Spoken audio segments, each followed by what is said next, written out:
Welcome to episode 113 of the Coast Coast AFL podcast when you can plays. And in this one, it is all about Fremantle and the Giants. Fremantle's impressive win streak has finally come to a stop in Western Sydney. Technically, not even that. It was in Canberra, in fact, where the Giants managed to stop them in their tracks, dock them in one of the coldest states in the country, and completely shut down their run. In other news, Carlton obviously continued their win streak, and many other games going on this week. But without further ado, let's get into it. How are you doing, Mr. Syric? Oh, not too bad, not too bad. It's been a quietish week. Sort of been a bit of a family week because, I didn't watch too much football. I did watch a bit of sports. My cousin, who I think I mentioned a few weeks ago, representing Australia for under 18s volleyball, Yes. the Asian Cup in Thailand, and she's played. The initial group stages are finished. Unfortunately, they had 1 win, 2 losses, so they were out of the full contention. But they're playing placements as we speak. So they had a win against Uzbekistan and losses against Thailand, which is the host nation. Very strong. Their setup. Whew, you know what I mean? It's like it's always hard when you got the under 18s when, as I said, you can tell the ones that are just a tiny step above the rest. Yes. And Yes. they seem to have a good one. And then, sort of had a 3-1 loss against Mongolia. So, but she had a lot of court time. She's playing pretty well. Honestly, it's funny because, my cuz, little dynamo sort of person, very loud on the court, very positive, but very soft returns, places it well, plays Libero. So very proud of her, as you can see. So I'm happy. The Love football, to hear it. however, it was okay-ish. North, Port, made me pull my hair out, but, it was a very relaxing afternoon. When I saw my granddad, put the game on for him. He sort of was bored. But, Yeah. as I said, it was raining. There was nothing else to do. So we just watched that. And, that's pretty much it. I was a bit sick on Saturday, so I slept for a few of the games. Half watched Richmond, Carlton. But apart from that, a bit of a light, so only be a bit of a light analysis this week. But apart from that, happy to go through it. How about you? I'm not doing too bad. I've still somewhat adjusting going back to day shifts at work. To put it kind of into an example, like I went to bed at like 9:30 last night. Fell asleep almost straight away. And then my body clock woke me up at like 3 a.m. and then like at 3:45, and then at like 4:30, and then like just before my alarm. So I'm still feeling a little, still trying to get used to it again. But I'm very glad to be on day shift. It's surprisingly a lot smoother and a lot easier than I was kind of expecting. So I'm actually pretty happy with that. Otherwise, yeah, not too much has been going on. I've started kind of rewatching the MCU Spider-Man movies because of the new one coming out at the end of the month, which I'm very excited for. I did also kind of fall asleep when the big twist of Spider-Man Homecoming kind of happens. But granted, I've seen this movie like 3 or 4 times already, so it's fine. Okay. I was going to say, that's an older one, isn't it? It's Isn't that 2017. all meet up? Yeah, it's one where the Same Doctor Strange. same trilogy, but Homecoming's the first movie in that trilogy. The one you're thinking of is the third one in that trilogy. Okay, fair enough.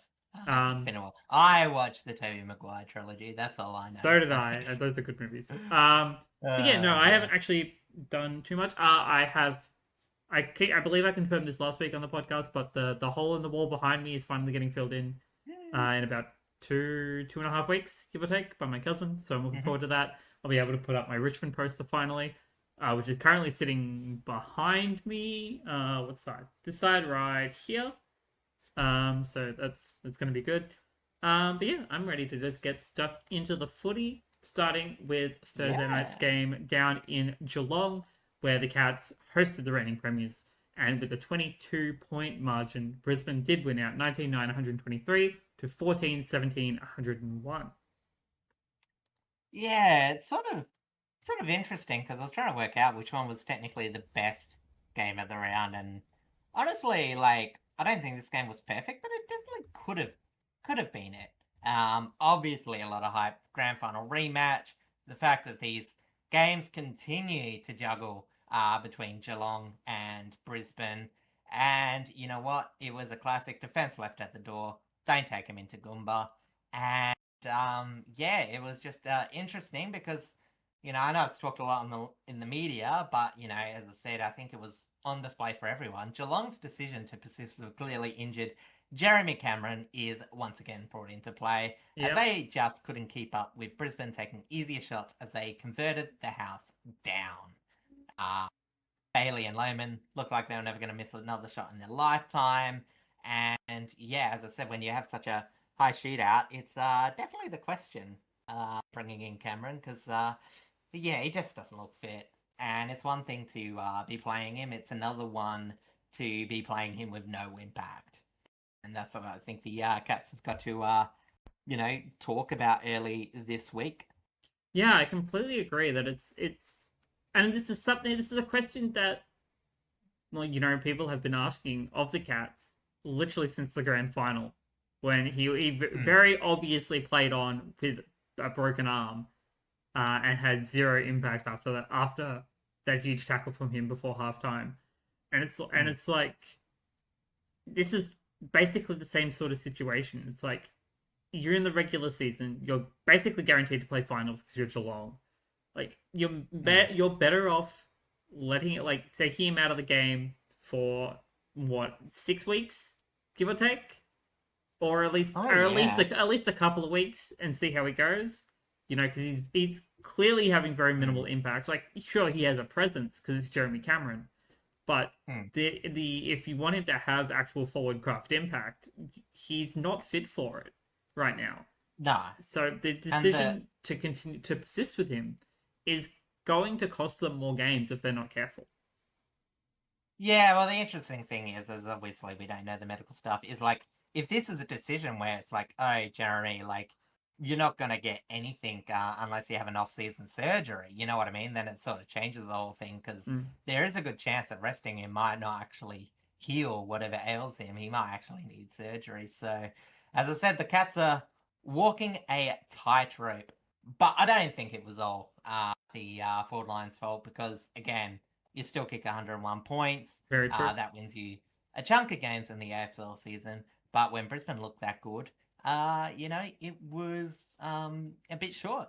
Both midfields, I thought, had a very fun battle. The inside midfield was very good, while movement was fairly unrestricted, sort of favoured the Cats. They had a lot of launch off halfback.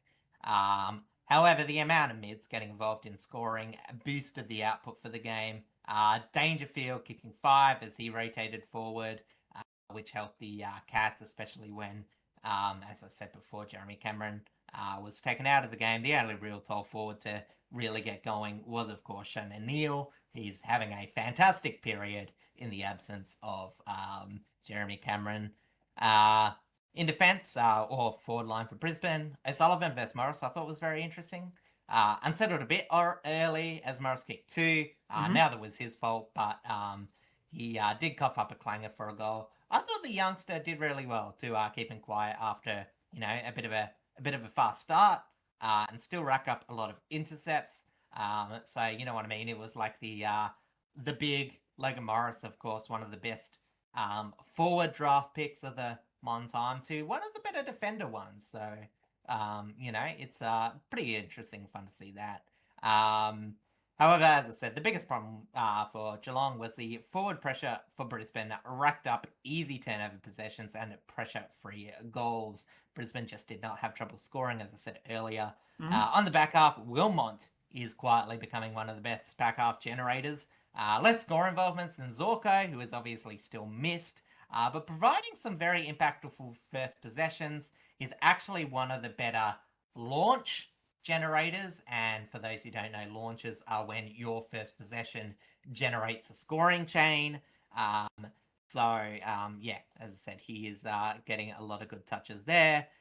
Even though Geelong racked up 82 intercepts, they were deep enough that Brisbane stopped Geelong from slingshotting it. Sorry, they were deep enough where it didn't bother Brisbane in the forward line, Ah, and they were yes. deep enough to where it didn't really bother them because they Mhm. just set up deep rather than play chasey with Geelong, which led to high meterage and low impact rather than the low possession and high damage that we are used to by the Cats. And even that's a bit unfair because again, they still scored 101 points.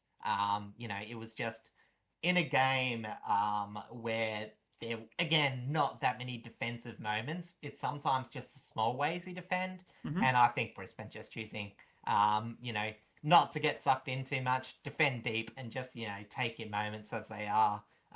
Really helped in this game. Again, not going to be a 5-star complete defensive effort, but there's no doubt in my mind that Brisbane just technically had a better defensive game than Geelong.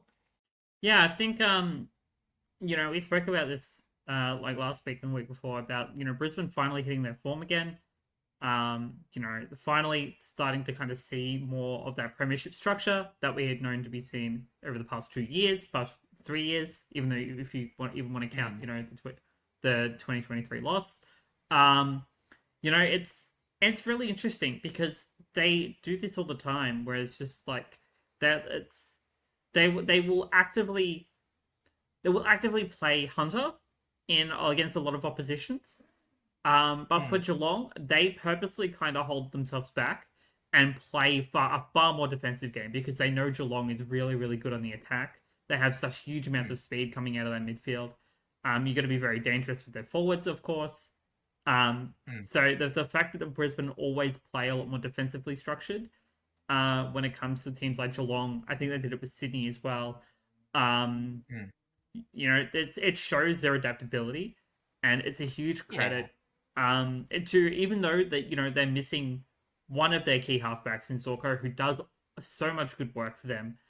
The fact that they're still able to keep their defensive core and able to still move the ball really, really well out of their halfback is just a huge credit to their structure.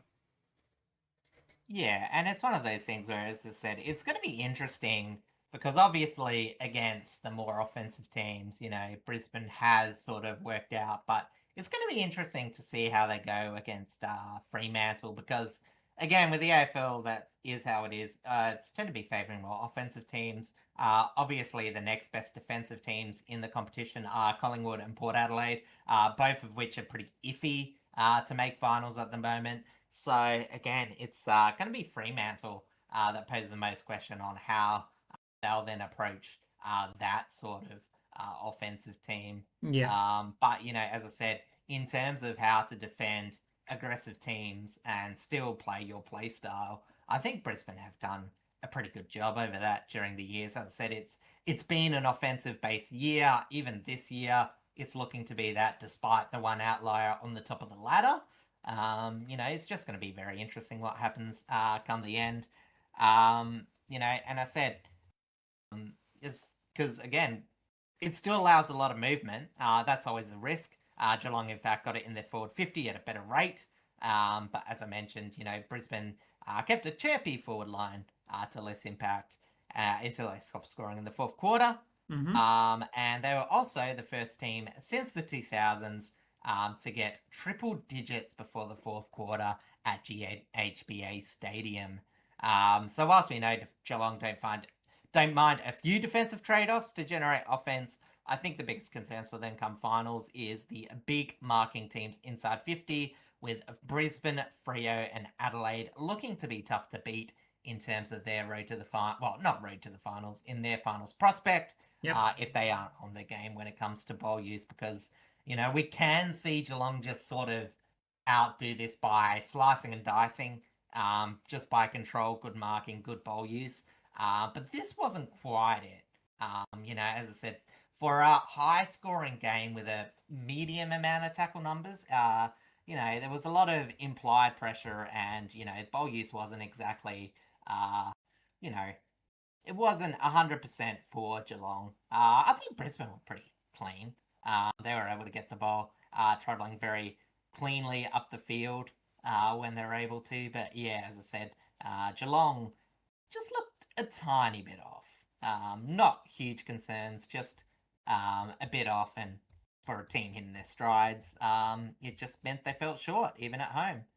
Yeah, the Geelong definitely still are one of the most formidable teams in the competition. Very likely looking at a top four still. But it, they're looking It's at top harder. four. It's not. It's definitely a harder run Yeah. now. Um, but they're definitely going to be a team that's still going to be a massive threat in finals. You can't ever really discount them at all. Mm. So it's going to be very interesting to see what sort of changes they make when they come up against a couple of other more difficult teams in their run home, and whether if they succeed, is that going to make a huge difference come finals time, or is it going to kind of put them towards the threat of like seventh or eighth and having to face a wild card? Yeah, exactly. Because I think, even though I think Geelong are capable of playing wildcard, I don't think they'll actually bother them as much as other teams. They've got solid enough depth where I don't think a game's going to be that crucial. But No. of course, as always, the risk with the wildcard, it's one extra game and one extra risk to just one and done. You know what I mean? Like on any given Sunday, or Saturday, Friday, whatever, one game can just be a bad decision or a bit of bad luck that sends you home, Yep. season done. So again, Brisbane, they're edging towards a more likely top four spot. We'll be asking a question mark on a few of the other contenders. But yeah, as I said, it's going to be hard to get top two. And I did sort of guarantee one of Geelong or Brisbane would be top two. So I might just be a liar this year. Wouldn't be the first time. Probably won't be the last. But no, you're Mm. not wrong either. It's that like, yeah, it's looking likely that Brisbane could potentially take that top two spot away from Sydney. But it's very much still a slim margin, although it is getting very very close.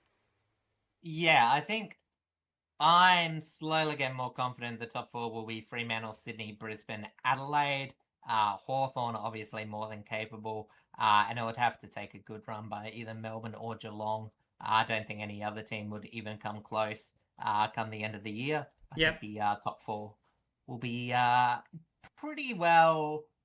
The first five teams will be close together, and getting that fourth spot will be what we're looking on come end of the year. I completely agree. On the injury side of things, Darcy Gardner did a hamstring. He will be out for a little bit of time, most likely, but we haven't had confirmations on scans as of yet, I believe. Unless they were done on like Saturday sometime, and I just haven't seen it.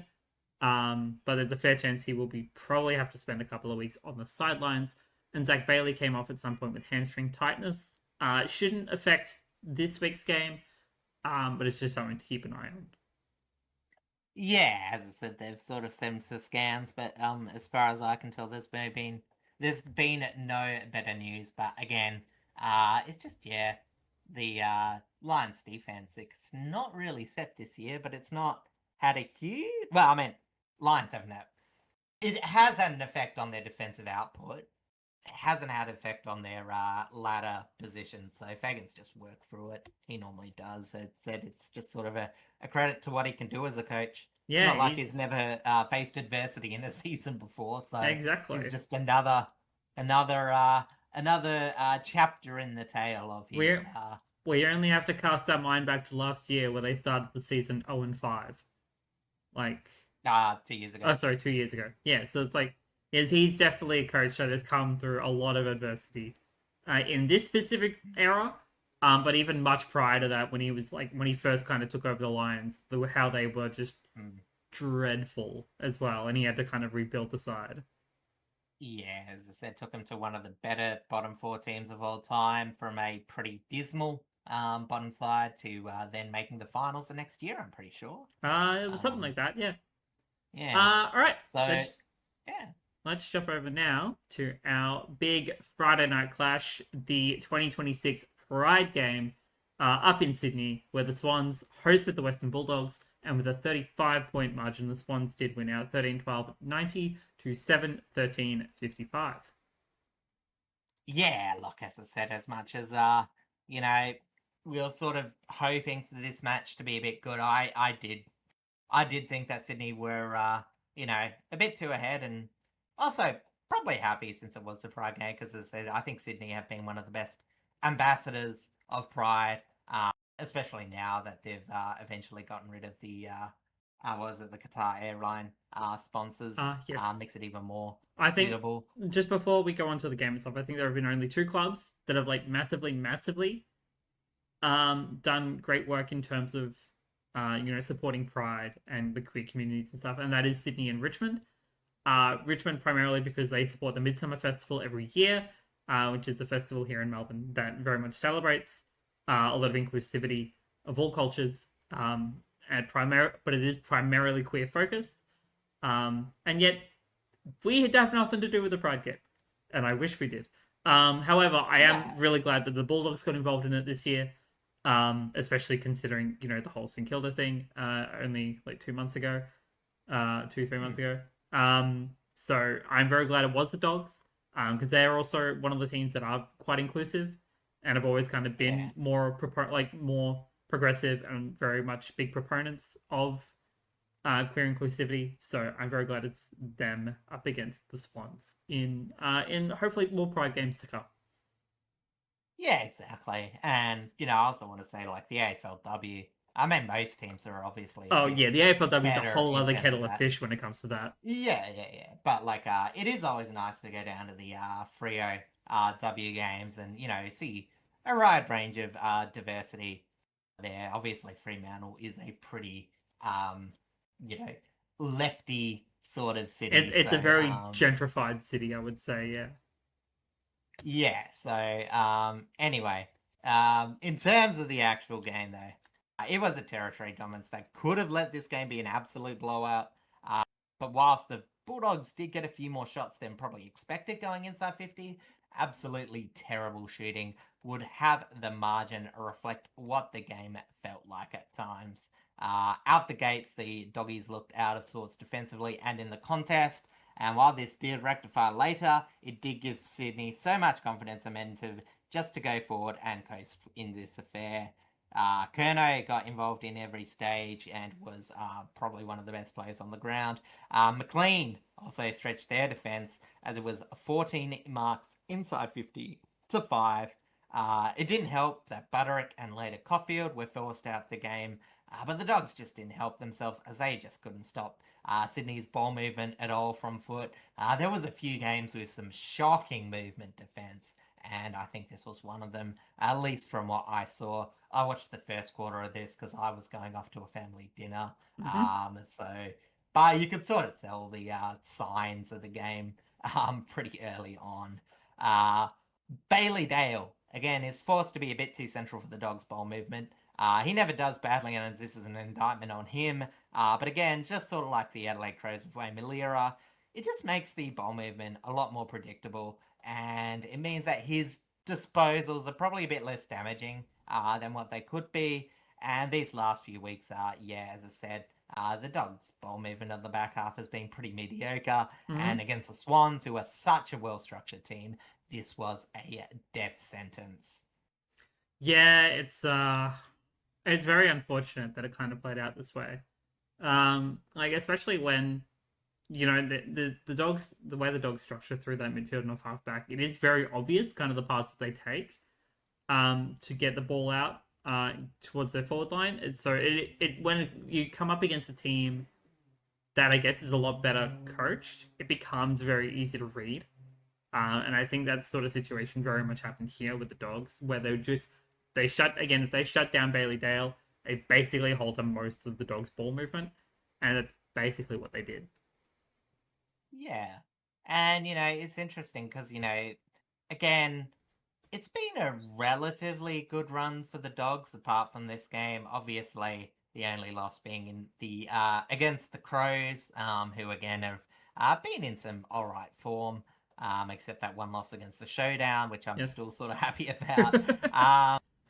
But you know what I mean? I think it's, when you look at it, it's they haven't actually generated that much scoring shots. Like, yeah, they did against Collingwood, but the rest of them have been 20 or less. Oh, sorry, St Kilda was just over 20 as well. Yes.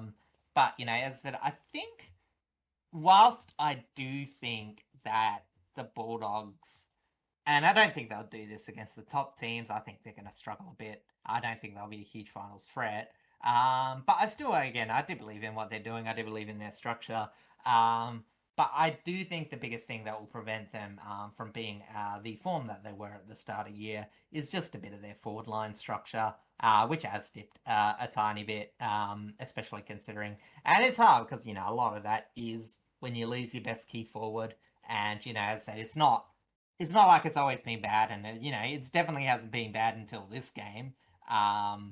But when it doesn't provide, you know, as I said, when you're not scoring, you know, or when you're getting a few entries but not, you know, converting them and all that sort of thing, yeah, it just means that, yeah, you're exposed on the halfback where you're not really stopping the ball movement. As I said, the Bulldogs' rebound off halfback has definitely gone a lot better over the years. This game, not really so much, but, you know, Yeah. again, it's against Sydney. But they're still always going to have that issue. So, and we've seen times where when the dogs just seem to be a lot worse when they kick a lot of behinds. And I think this is also a game where that sort of shows that sort of compound effects against the good teams. It happened a lot last year, and it happened again against the Swans. Yeah, it's just really unfortunate. It's not necessarily hard to put into words, like what this kind of means, because again, like the Dogs have been on a fairly decent run. You know, very much staying currently mostly within the middle of the pack, can very much have an opportunity to play more for that top 8 spot. Um, you know, it's just really hard when you come up against Sydney, and they have, you know, most of their key players on field. You know, they're really well structured in their midfield and are able to.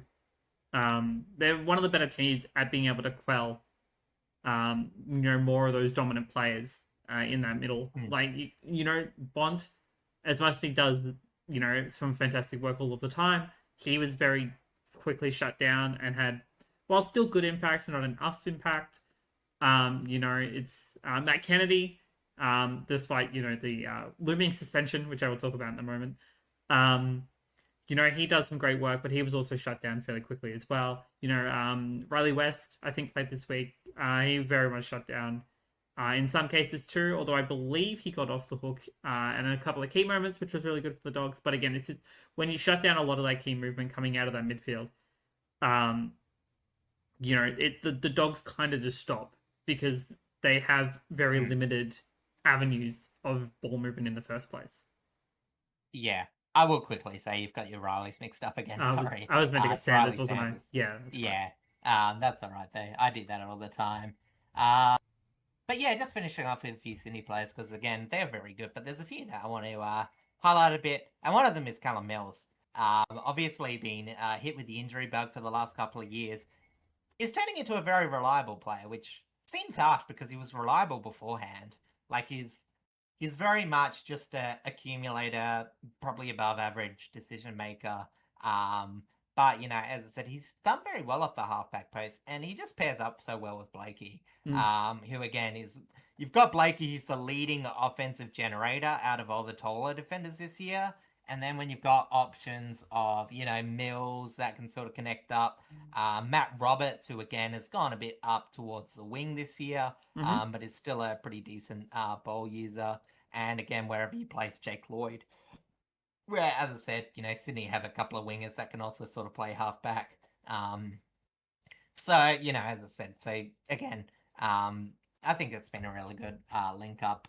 And yeah, as I said, obviously, as you said, James Jordan again had that huge win against Bontempelli, who, you know, had a few centre clearances, but there were very limited possessions, as you said. And, you know, Swans midfield just got the slightly better inside the centre. And it's not always easy to do against the Dogs. So, No. yeah, very well-rounded performance with the Swans and the Bulldogs.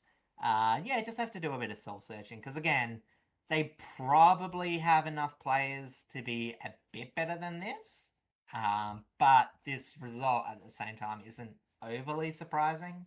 Yeah, It's just it's. something that they've got to work on. I don't think any of it was necessarily um like a defense, like a back end issue or a front end issue specifically. I think it was just a little bit more systemic in just the way that they kind of structure against the Swans.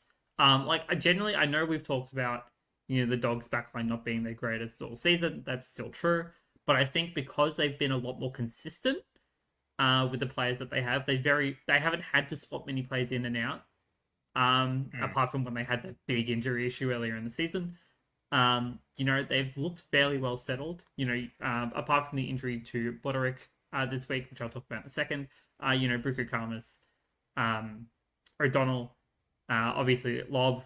They've all been doing some fantastic work down the back there, and I think that's been really good for them. But it's just, I think it was a little bit more of a systemic issue against the Swans. Well, I didn't actually see it because I don't think it happened early enough in the game. But apparently, Tim English went back, sort of switched places with Lob because Lob 21 hit outs, Tim English 8. Apparently, it's because of a back issue. So it sort of brought Grundy into the game as well. So, or out of the game. What's this saying? Probably you would assume. Yeah, actually, no. He dropped off when off when Lob got in the ruck. So interesting. Yeah. So again, sometimes those sort of change ups are good. Hey, we love a swingman. Like that. We love a swingman. Yeah. But again, the trade off is obviously when you put Lob in the ruck, he cannot be in defence, and I don't think Tim English is going to be getting too many. In fact, when you have a back issue, I'm just going to forgive him for anything back there. But yeah, you can't exactly jump and intercept as well if you're having a back issue. Yeah. So he's got 2 intercepts with 1 intercept mark for that game. So again, playing spare-ish in defence. Apparently got a high player rating though. A lot of it in the first quarter. So he mustn't have been bad in the ruck before he got injured. So we'll wait and see. So hopefully he comes off good next week. Otherwise, again, it will be interesting to see what the Bulldogs do. Yeah, definitely going to have to keep an eye on Tim English. But again, on the injury side of things, Connor Buderick out with an ankle injury. Not too sure on the extent of it, but could likely spend a little bit of time on the sidelines once again. And on the MRO side of things, there's a lot of MRO action going on this week. But there's a couple in this one. Will Lewis fined $1,000 for staging. Jordan Croft fined $1,000 for engaging in a melee. Dane Rampy also fined $1,000 for engaging in said melee. And the big one from this game, Matt Kennedy suspended for 1 match that's being challenged tonight at the tribunal for forceful front-on contact against Caden Cleary. Yeah, I didn't actually know about this. I think because I was sick the next morning, I didn't actually read much of the injury report. I just saw the flop by Will Lewis, which was pretty bad. He deserves $1,000 out of his it was a very obvious stage. Yeah, so and props to the AFL for getting that one. There is a few gripes that we have to go through this week, but I'm pretty sure most of that was fine. Again, there's a contentious one that I want to bring up during the Carlton Richmond game that I very much want your opinion on, because I think it was completely within the legal bounds of the game, but I don't know what your perspective is on it, so we will talk about that in a moment. But first of all, we're going to our second Friday night game out in the West, where the West Coast Eagles host the Adelaide Crows, and with a 25-point margin, the Crows did win out 15-9-99 to 11-8-74. Yeah, and whilst this is another week of just being outclassed, obviously they had a bit of a bad loss last week. There was a bit of grit to reign in Adelaide, an Adelaide side that wanted early points against this mild defensive Eagles lineup. Statistically, the Eagles never really had enough of the pill to pose much threat to Adelaide until the last quarter. But their fantastic conversion would at least keep them mathematically in the contest. Shanahan was a dead eye. Waterman forgot he had the yips.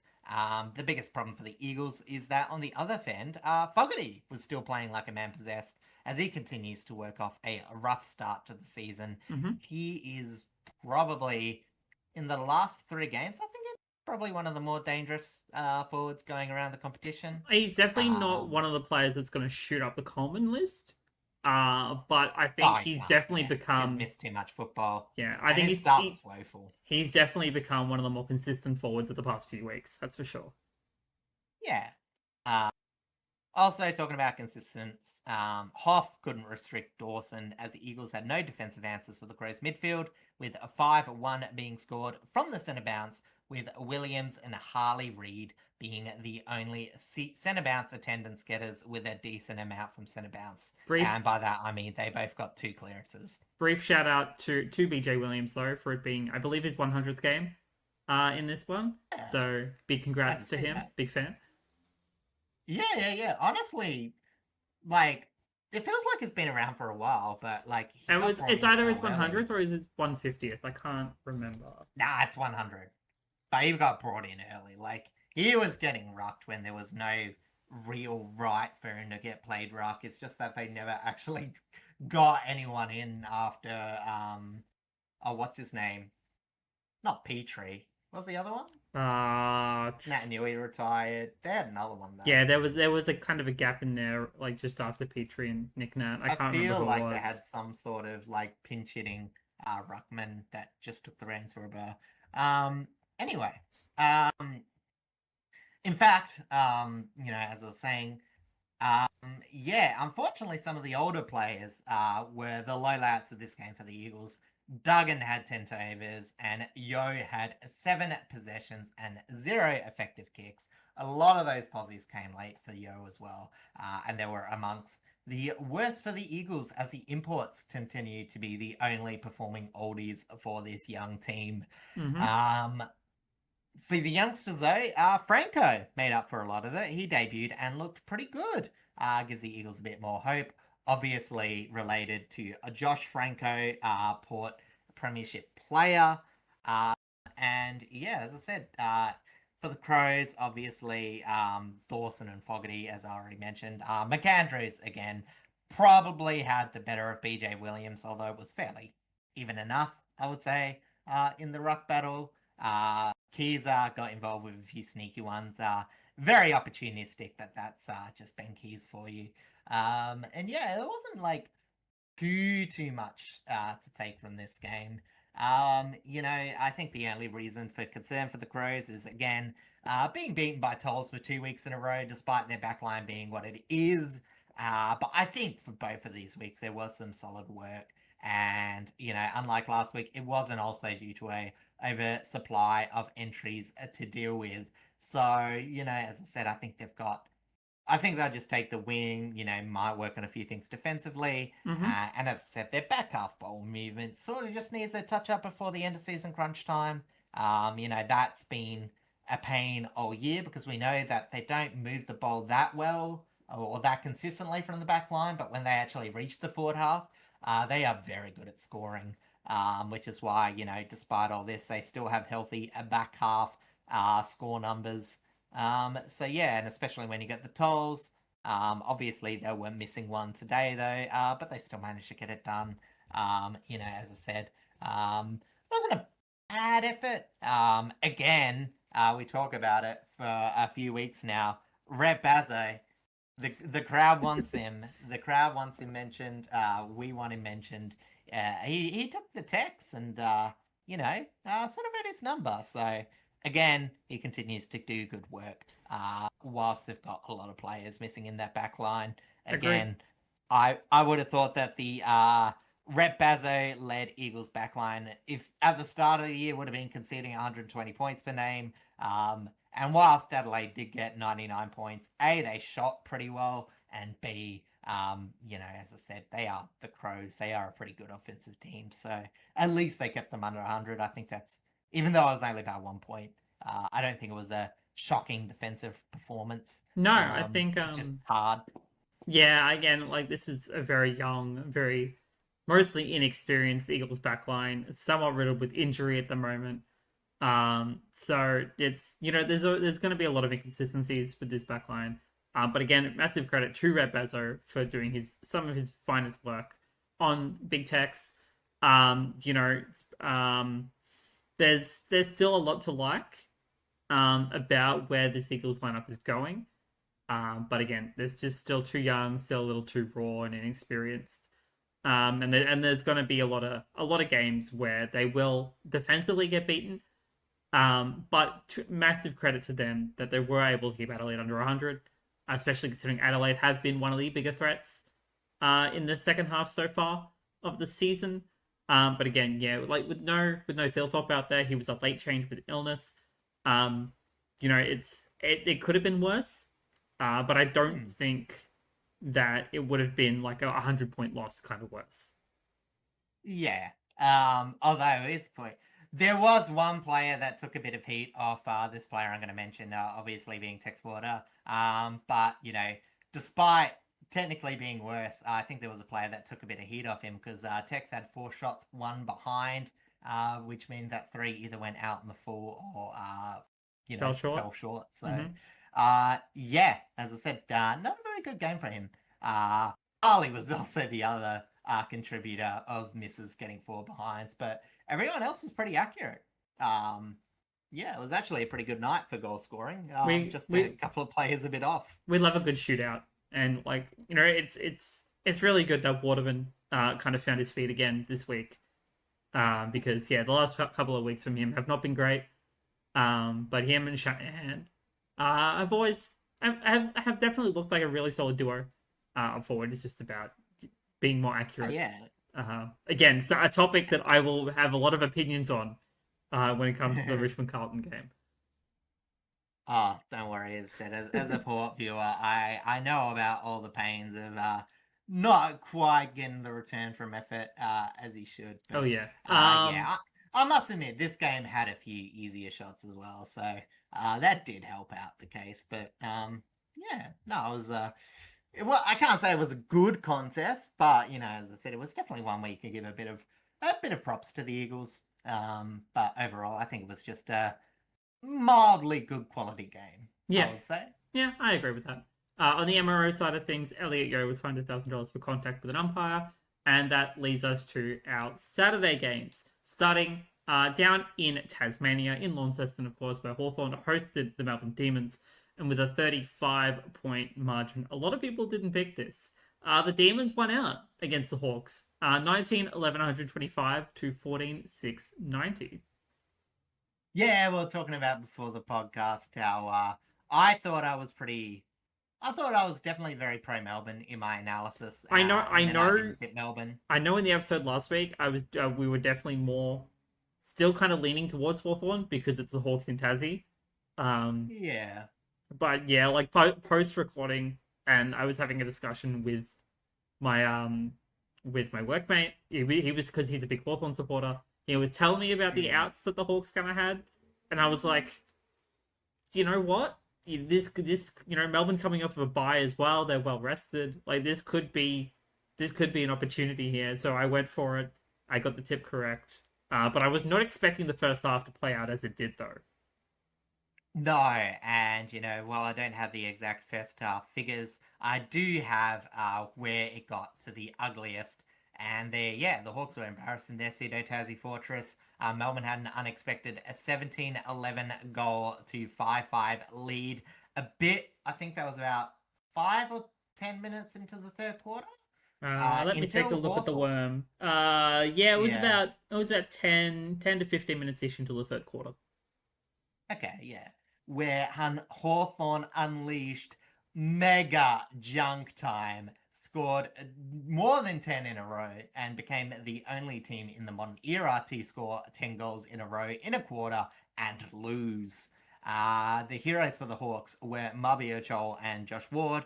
Jai Newcomb did help even the clearances after getting dunked on a bit in the first half in stoppage, but he never really had a full impact. In terms of other players, Miraz, I thought, had a decent also had a decent game, leading the Hawthorn intercepts on debut as he was rotating with other defenders and generally being fine. Mm-hmm. However, the Hawks' defense on the whole, that wasn't fine. As I said, I know that they were missing, was it Impy, Battle. Eamon, and Battle.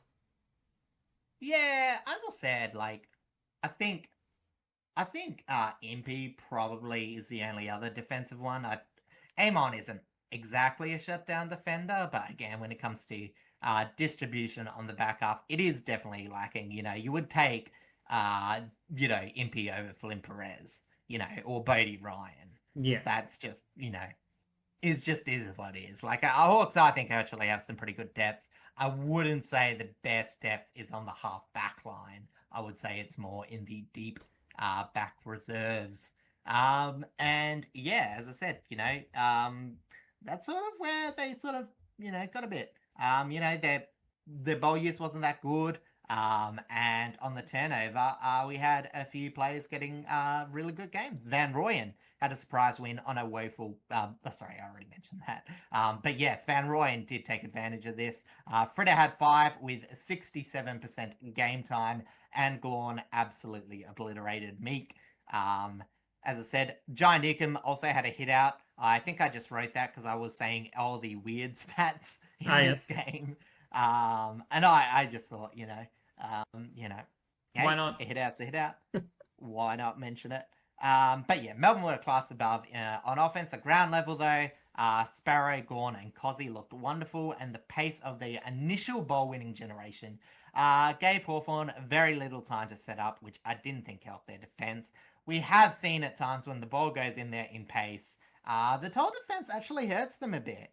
However, on the flip side, and we've seen this a couple of times this year, sometimes the high pace does burn Melbourne a bit. I think that sort of led to the 12-goal run, as the kick-mark style of Hawthorn did sort of get them back in the game, or at least got them in a position to where they had enough energy to produce that 12-goal run. But it really was a bit too little too late for the comeback. And Melbourne, they were just a lot better. As I said, Cozzy also had a really good game. Latrell, after having a good good, VFL. you know what I mean. VFL came in, got a good, nice couple of opportunistic goals. And, so Melbourne just looked very composed. Yeah, they are very much just a lot more comfortable this week. I think the bye definitely gave them much needed rest. They had a fairly difficult, past couple of weeks beforehand, so it gave them definitely really good time to pause and just kind of work through a little bit of things, especially in their midfield structure, which I think really tightened up this week. I'm shouting out specifically Jack Steele and Tom Sparrow for 8 and 7 tackles, respectively. Tom Sparrow also with 3 goal assists. I think they both did some fantastic work in the midfield. And the fact that Gawn looked to be pretty much back to his best. He's been very hit and miss. While still a fantastic ruckman, one of the best in the game. It did feel like he was dropping off a little bit. Not in terms of overall output in like the middle, but just kind of around the ground sort of stuff. But I think against the Hawks, he definitely was a little bit more back to his best after a bit of a rest. Actually say the opposite. I think he's had less purely dominant tap games. I think the new rules sort of brought that in, but he has been pretty solid around the ground, and especially defensively. And like in offensively, the first half, I think is where he may have dropped off. In the first half of the year, where they've been like playing Max Hall with him as well, picking him up. Yeah. Hall, Heath, well, what are the two? I can't remember the names. Max Heath. It's Max Heath. Thank you. The Hall, I think, is still at St Kilda. But yeah, like the fact that they have a rotating ruck with him now that is a lot more reliable, and can do some of the things that Max Gawn's aging body, is kind of struggling with in some aspects. I think it's definitely helped him as well, and that's kind of probably extended his career just a little bit longer. Yeah. Look, I get what you're saying, but you can't be knocking Max Gawn down a few pegs just so you can put Tristan Cherry in your. I haven't said anything about Cherry. He hasn't had a good year. He hasn't had a good year. You're correct on that, and I agree with you. No, I'm only joking, but I still think Gawn's for free. Again, like I don't mind people putting Grundy over him. I think Jackson's been the standout, but again, you're flipping the coin whether you go next best Grundy or Gawn, or some people have put all three in their mock All-Australians, which they haven't actually done, but are just saying that these players are going to be All-Australian, and there's like 50 of them. as people do. Well, yeah, I would be very shocked if all three of them don't at least make the extended squad of 40. Oh, yeah, Because absolutely. they've all three of them have been literally Mm, the best rucks in the competition the entire season. yeah. Talking about individual players, there is one that I do want to mention because, again, I think offensively, his stats have indicated he's had a very good year. Even his intercepts haven't really dropped off. But James Sicily, he had an absolute shocker. Uh, Jefferson, he was pretty loose. Um, I know Jefferson didn't kick that much, but when you saw some of the free kicks he gave away, and just his manning at times, he just looked poor. Probably one of the poorest I've ever seen him. And when you've got a player like Scrimshaw, who we know is a very good player, um, you know, does Hawthorn, you know, do they mess with that? Like, obviously James Sicily, it's very hard to like drop him. But did they see something like move his position a bit, or did they just say, "Oh well, it's a couple of weeks. There has been some really good games in this period, so we're just going to forget it"? Or do you think that it may be something to be a bit better, to go proactive on? Maybe they don't do it for every game, but at least do it a couple of times per season, just in case this is a problem come September. Yeah, it's definitely something they're going to have to keep an eye on. Especially when they lose a couple of their backline players, they need to make sure that some of their leaders are able to still be accountable. Especially Sicily. Like everyone knows he's a hothead. Everyone knows that he can very much cause a couple of issues. But they also know he is one of the better defenders in this lineup, and he's like it's not necessarily a Sam Mitchell thing, but it just needs to be like a team thing to be able to kind of ensure he's still being as accountable as he should be as captain. Yeah, exactly. And it's weird because I said, like, in terms of his intercepts, he's still had plenty of games where he's got, 8, 9, 10 intercepts and all that. But you know what I mean? It's just one of those small things. And I think when Hawthorn have invested so much into being so tall, Mm-hmm. I think it takes a lot of discipline to run that game. And obviously, while I don't necessarily like think, oh, like he loses concentration because he's such a hothead and whatever, but I think just again, it's just those small things he does per game that just sort of, you know, um, like it's not huge questions, but there's definitely been a couple of games where he's just been outright poor this season, and he's gonna have to sort of bridge the gap between his best and his worst. Um, as I said, it's sort of hard to call him out because again, I don't think he's been outright bad, but I definitely have noticed it a few times this year. He's had a couple of off games here and there, but it hasn't Yeah, been like outright bad this season as a whole. yeah. And to be fair, a lot of key defenders have had a few shockers Oh yeah, this year, so he's not the only one. Yeah. But that being said, yeah, as I said, this is just a very weird game. it is indeed a very weird game. And it does get a little bit weirder for Jai Newcomb specifically, who was fined $2,000 for striking Max Gorn. Like what did he do to you? Was it in the ruck contest? Uh, well, it's sort of hard to get a strike on Max Gorn because it's like, I don't know. He just doesn't seem like the player that would flinch. Like, I know Jai Newcomb's tough, but like, you know what I mean? It's like, yeah. So again, but don't be striking Gorny. You know what Yeah, I mean? leave, He's such leave. an affable He's a guy. gentle giant. Leave him alone. Exactly. Just Speaking yeah. Speaking of gentle giants, we now head over to Mm. Canberra, where the GWS Giants hosted the Fremantle Dockers and brought an end to their insane win streak. 21-point margin, 16-13, 109 to 13-10, 88. And we were talking about this when it happened, and we were talking about it before we started recording. It's like the Giants and they're very much like St Kilda in this way that they're so unpredictable. You never know Mm. when they're going to have a good game. You never know when they're going to have a bad game. It's really hard to tip. But you know, when Canberra is that cold, Sometimes a fire is lit up inside of them that will bring any sort of giant down. I don't actually think it was that cold. I think, do they have it in the match report? I actually think it would have been like, I Probably don't not, know, but Canberra is always like not it had a 20s. weird temperatures. I remember a game a couple of years back where it was snowing. Yeah, a couple of years. That was when Clarko was coaching Hawthorn. So a bit of a throwback. Before COVID, I would say. I Hey, think a the couple of Giants years even can made it the be grand final anywhere that year. between like the past 10. Let's say that. Yeah. I'm pretty sure it was the year where the Giants got smacked by Richmond in the grand final. It might have been 2019. That's Yeah, that sounds about right. yeah. Anyway, Giants second home bring a revival to their slim finals chances, which I last week said were effectively eradicated. This actually brings it back into life. Ends the streak of what was it, 13 or 14 by the Dockers. I think it was 14. It must be 14 because everyone's played 15 games, haven't they? Yeah.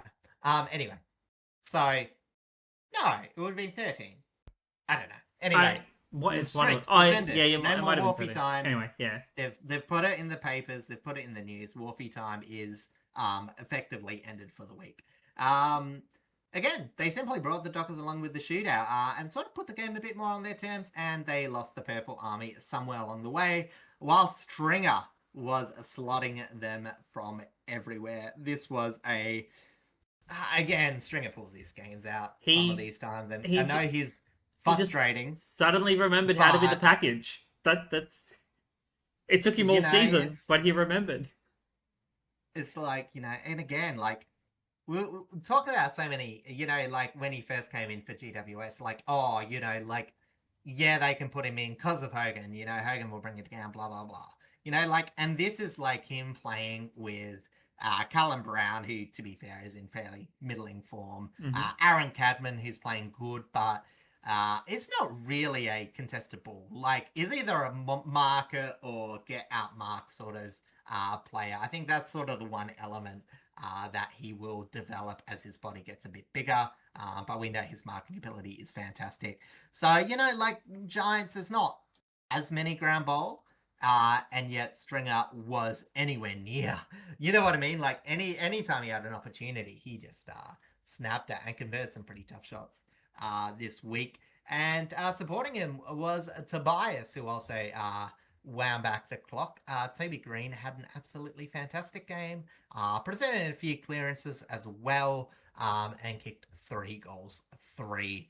And yeah, I mean, as I said, I've sort of just really mentioned players about this game, but Connor Iden really put his name up in the AA talks. Mm-hmm. The most consistent GWS defender this year. I know injuries are influencing my ability to say that with confidence, but he did take Amos out of the equation, as GWS kept Fremantle to only 5 marks inside 50, which against Fremantle was a very solid effort.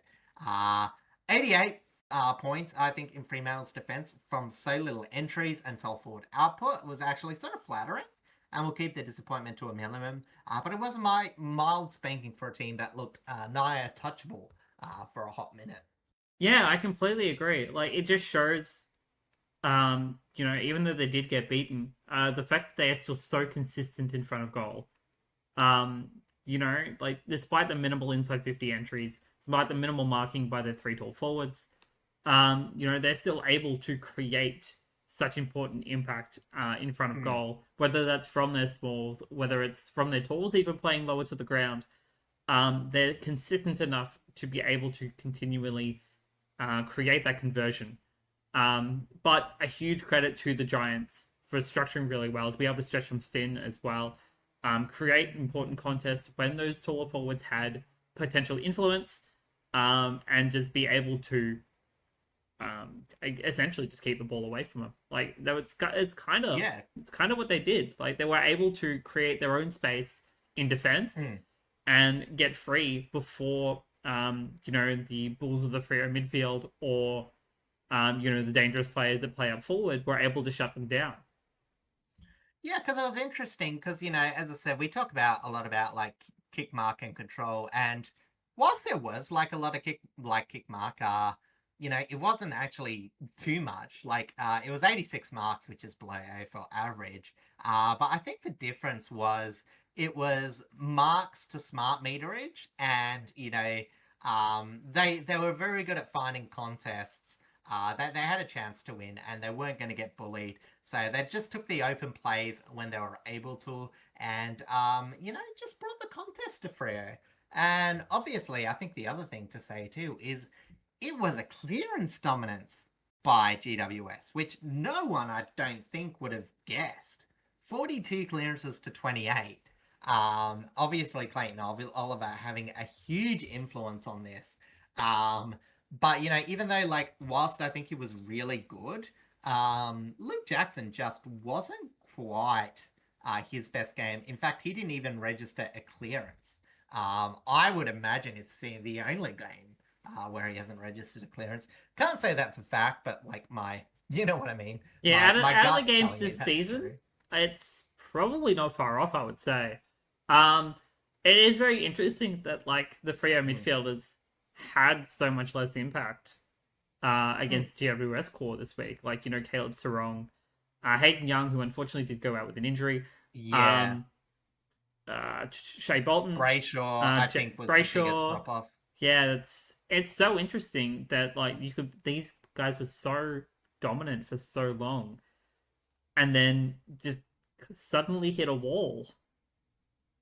Yeah, because whilst Briggs was alright, like I think it was more, sort of the setup from them because again, like if Briggs just did what he needed to do, like he must have done it fantastically because again, 19 hitouts to what is it? 31, 15 from Sean Darcy. So, overall it's about what is it? 46 hitouts to 24. So they obviously lose the hitout counts. Roughly the same amount to advantage in terms of, ratios.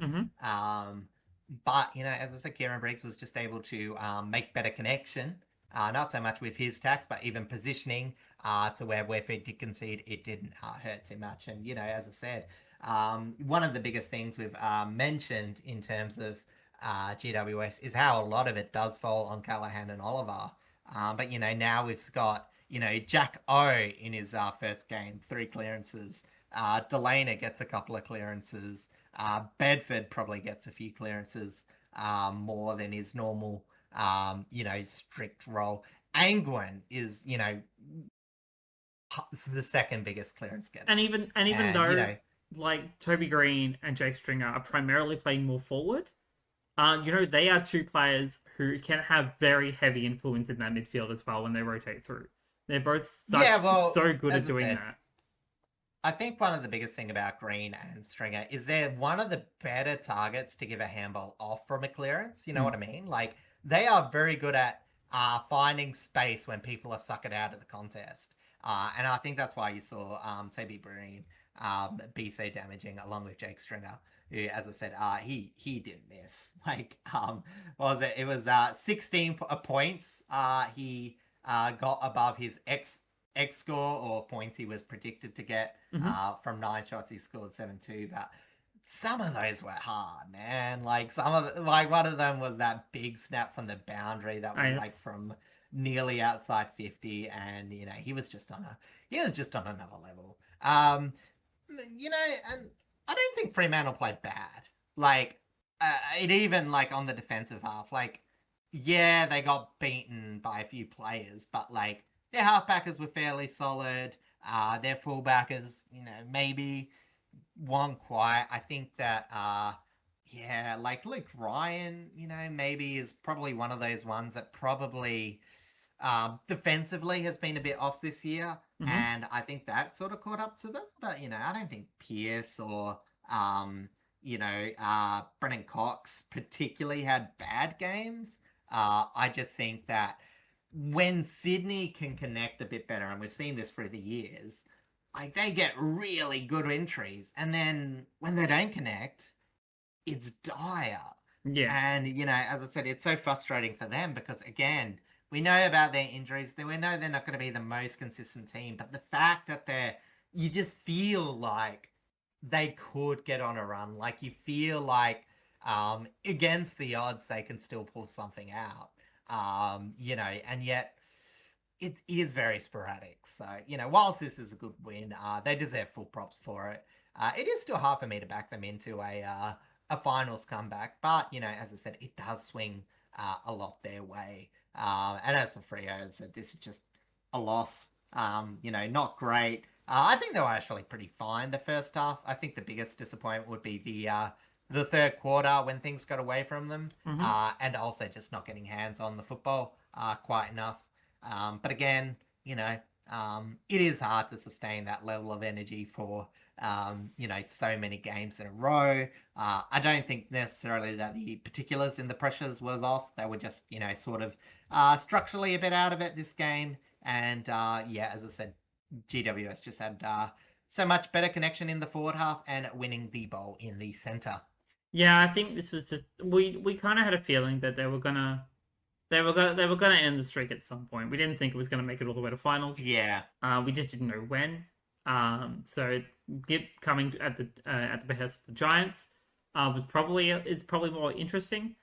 To say the least. Especially because again the Giants have been so inconsistent and so weird this season. But it is good to see them finally hit some decent form. Especially against one of the tougher teams in the comp. Again, Freo basically the best team in the comp for the time being. So it is really good to see them give themselves that opportunity to try and play for that final spot again, even if it's just wild card. There is an opportunity there that they could very much take if they're able to kind of keep a similar structure and sort of this bit of form. However, it is going to be a little bit difficult in going into the game ahead with Lachie Whitfield out with concussion. So he will not be playing this week. And for Freo, Hayden Young out with a groin injury.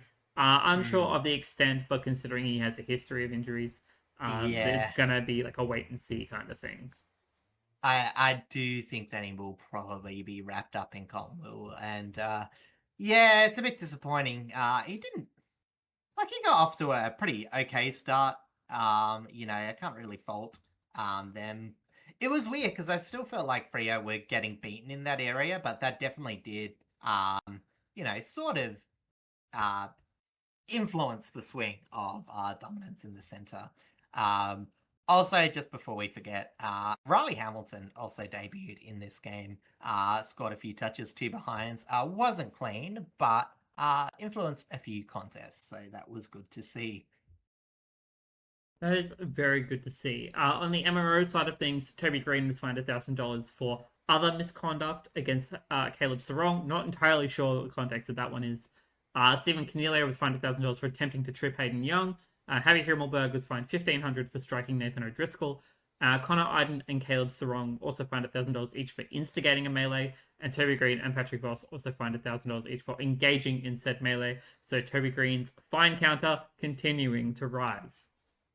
As I said, it will be interesting. I don't think he'll get I don't think he'll catch up with Butters, but I don't think Butters has actually been relatively clean for the last 3 or 4 weeks. Well, Toby Green is still the most fined man in the competition, but I think Butters has paid more in total. Or it's the other way around. It might be the other way around. Anyway, they're still pretty neck and neck. I think in terms of fines and suspensions, it's Toby Green, but for just fines, it's Zach Butters. I think that's how it goes. That's probably more but you might be right where the list is somewhere online. Again. But speaking of fines, this game had a lot of them. There was a lot of heat in this game for some random reason. But we're going to get straight into it. With the Suns hosting Collingwood up on the Gold Coast, and with a 6-point margin, the Pies do win out 15-14-104 to 15-8-98. Look, I was going to joke to you about the end of it, but I think this is like a good time to bring it up. Do you think that Collingwood are getting jealous that people are hating on the Gold Coast Suns? Like, we know it's the whole thing. Everyone hates Collingwood. It's the whole world against Collingwood. The Suns come in, once the lovable team in the franchise. They're doing a bit bad. Everyone's ragging on them. Do you think that maybe Collingwood's got a bit of jealousy? Who knows? No, I think Collingwood is still very much the most hated team in the comp. I think this was just this Yeah, was I don't know. I think it's more so. I don't know. They felt like there I just think wasn't two enough teams are spotlight just on them. frustrated. Maybe. I don't know. Not enough talk about Nick Dacos winning a Brownlow. Apparently, according to Tom Morris, and it's already been decided.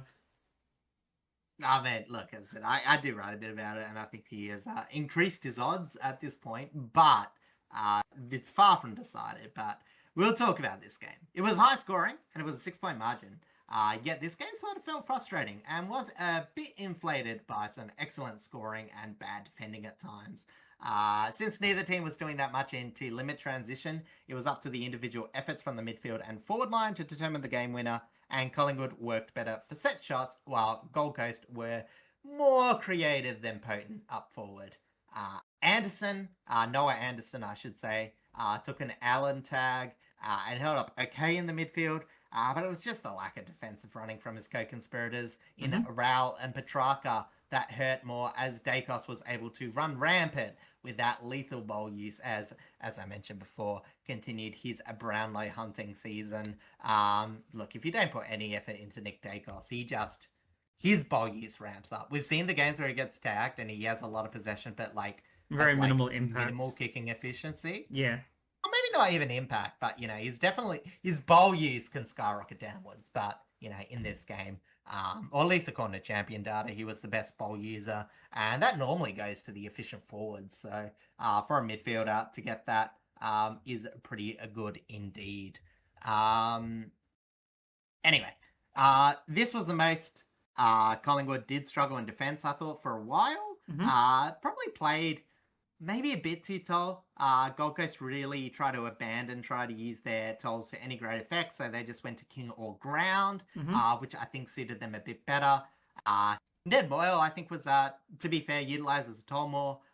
Maybe more so defensively. He took a couple of good marks in the back line and had a huge win over a still stagnant Cameron.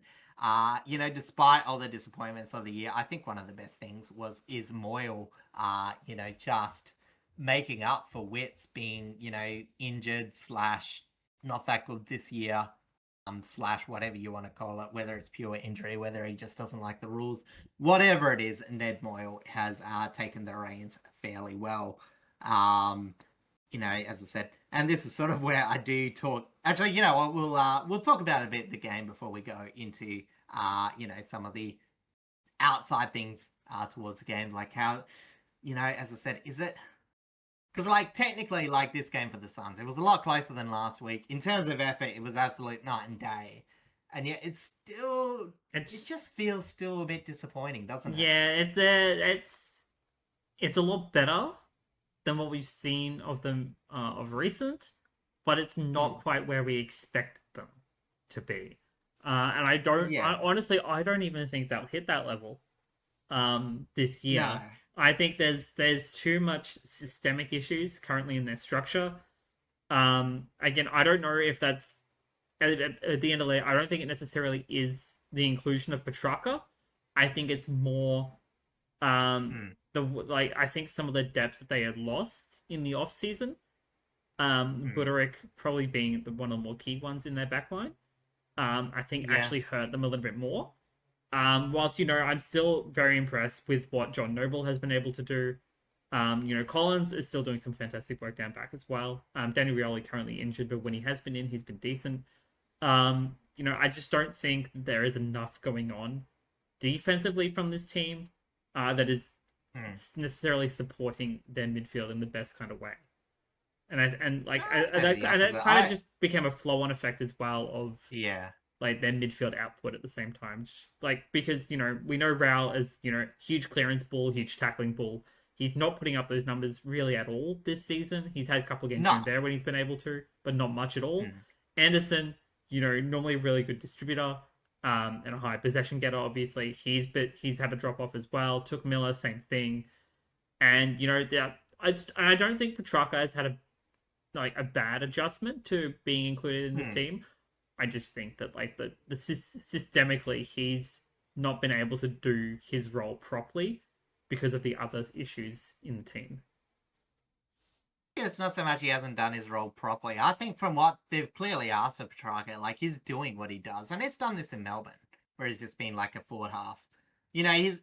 At his best, he is one of the best midfielders at racking up score involvements. Yes. And remember, like, this was a Melbourne team that had at times pretty mediocre forward line options.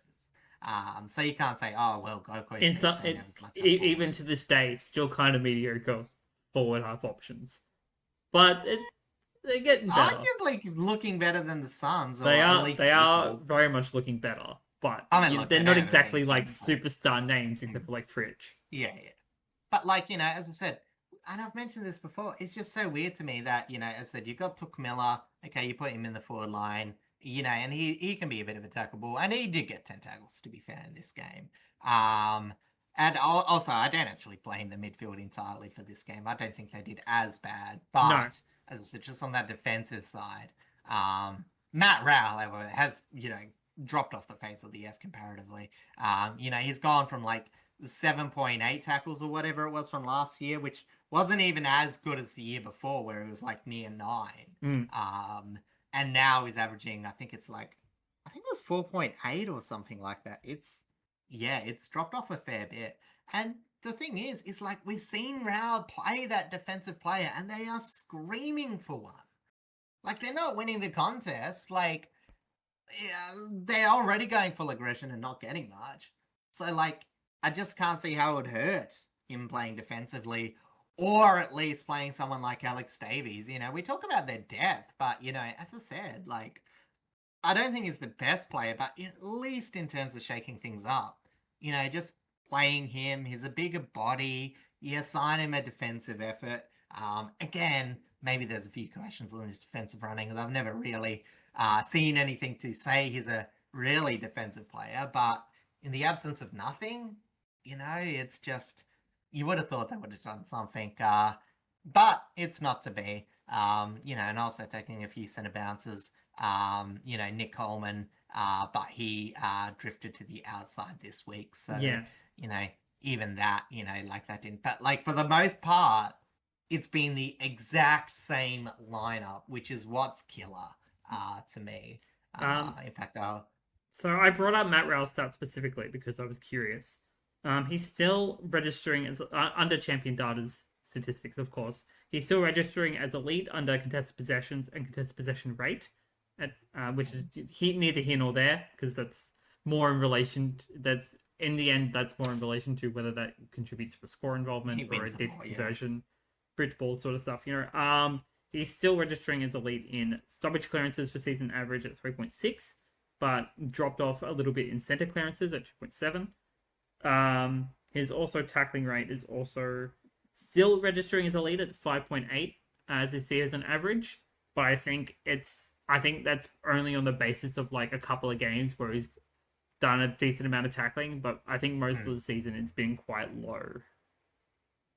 Yeah, and it's like, again, with his stats, they've been on paper like all the midfield stat. Like, for how mediocre they've been, like, you look at their stat line and you're like, oh, they're going okay. But, it's just, at the end of the day, stats have got to contribute to something.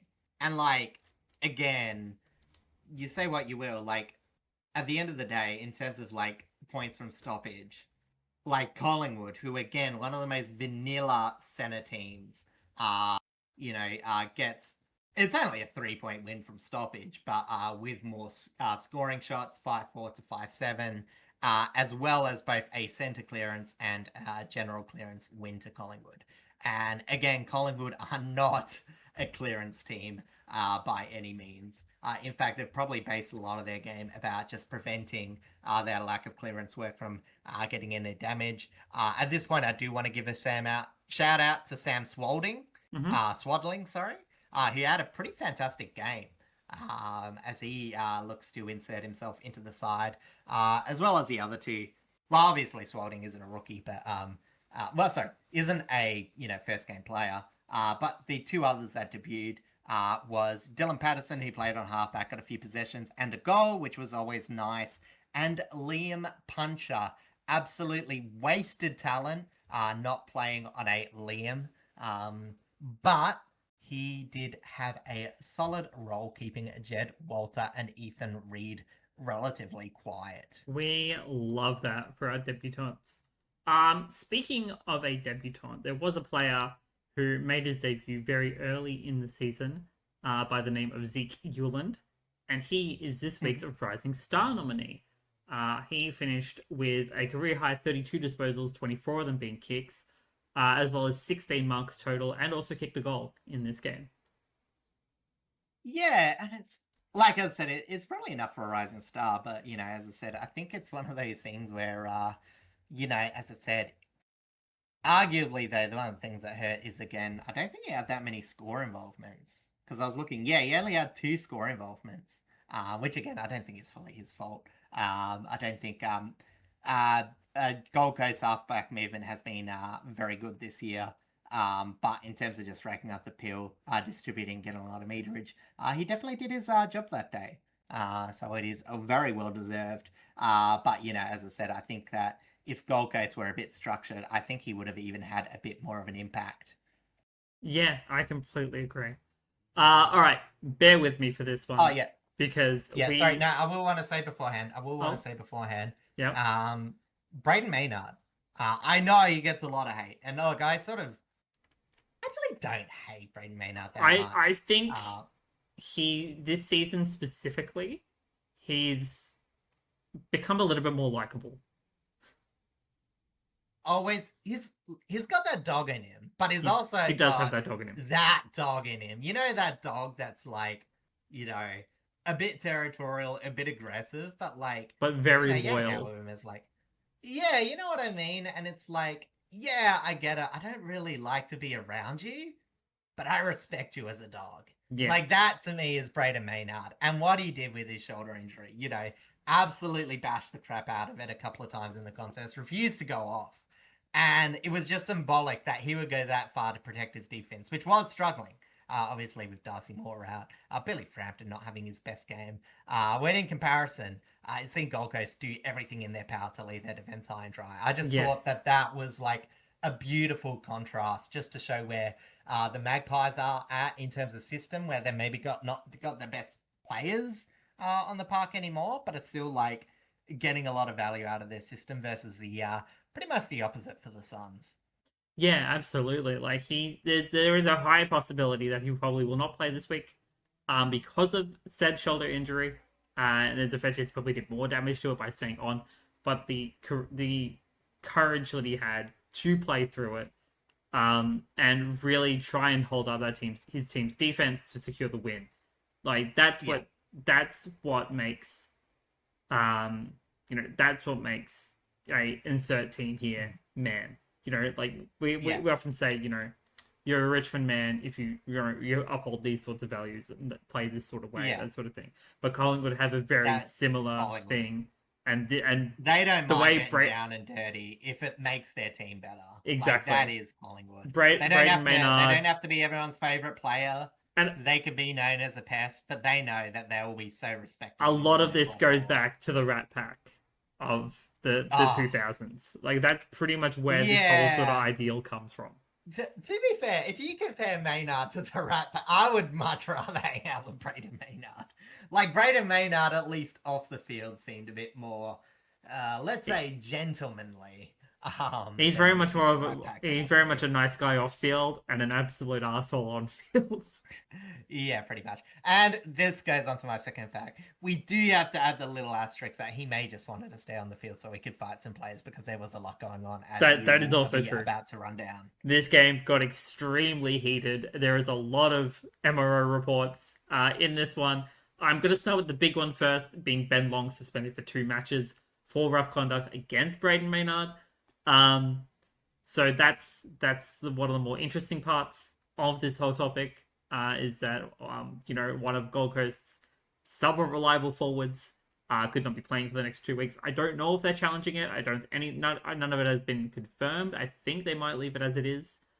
But we shall see. Otherwise, bear with me.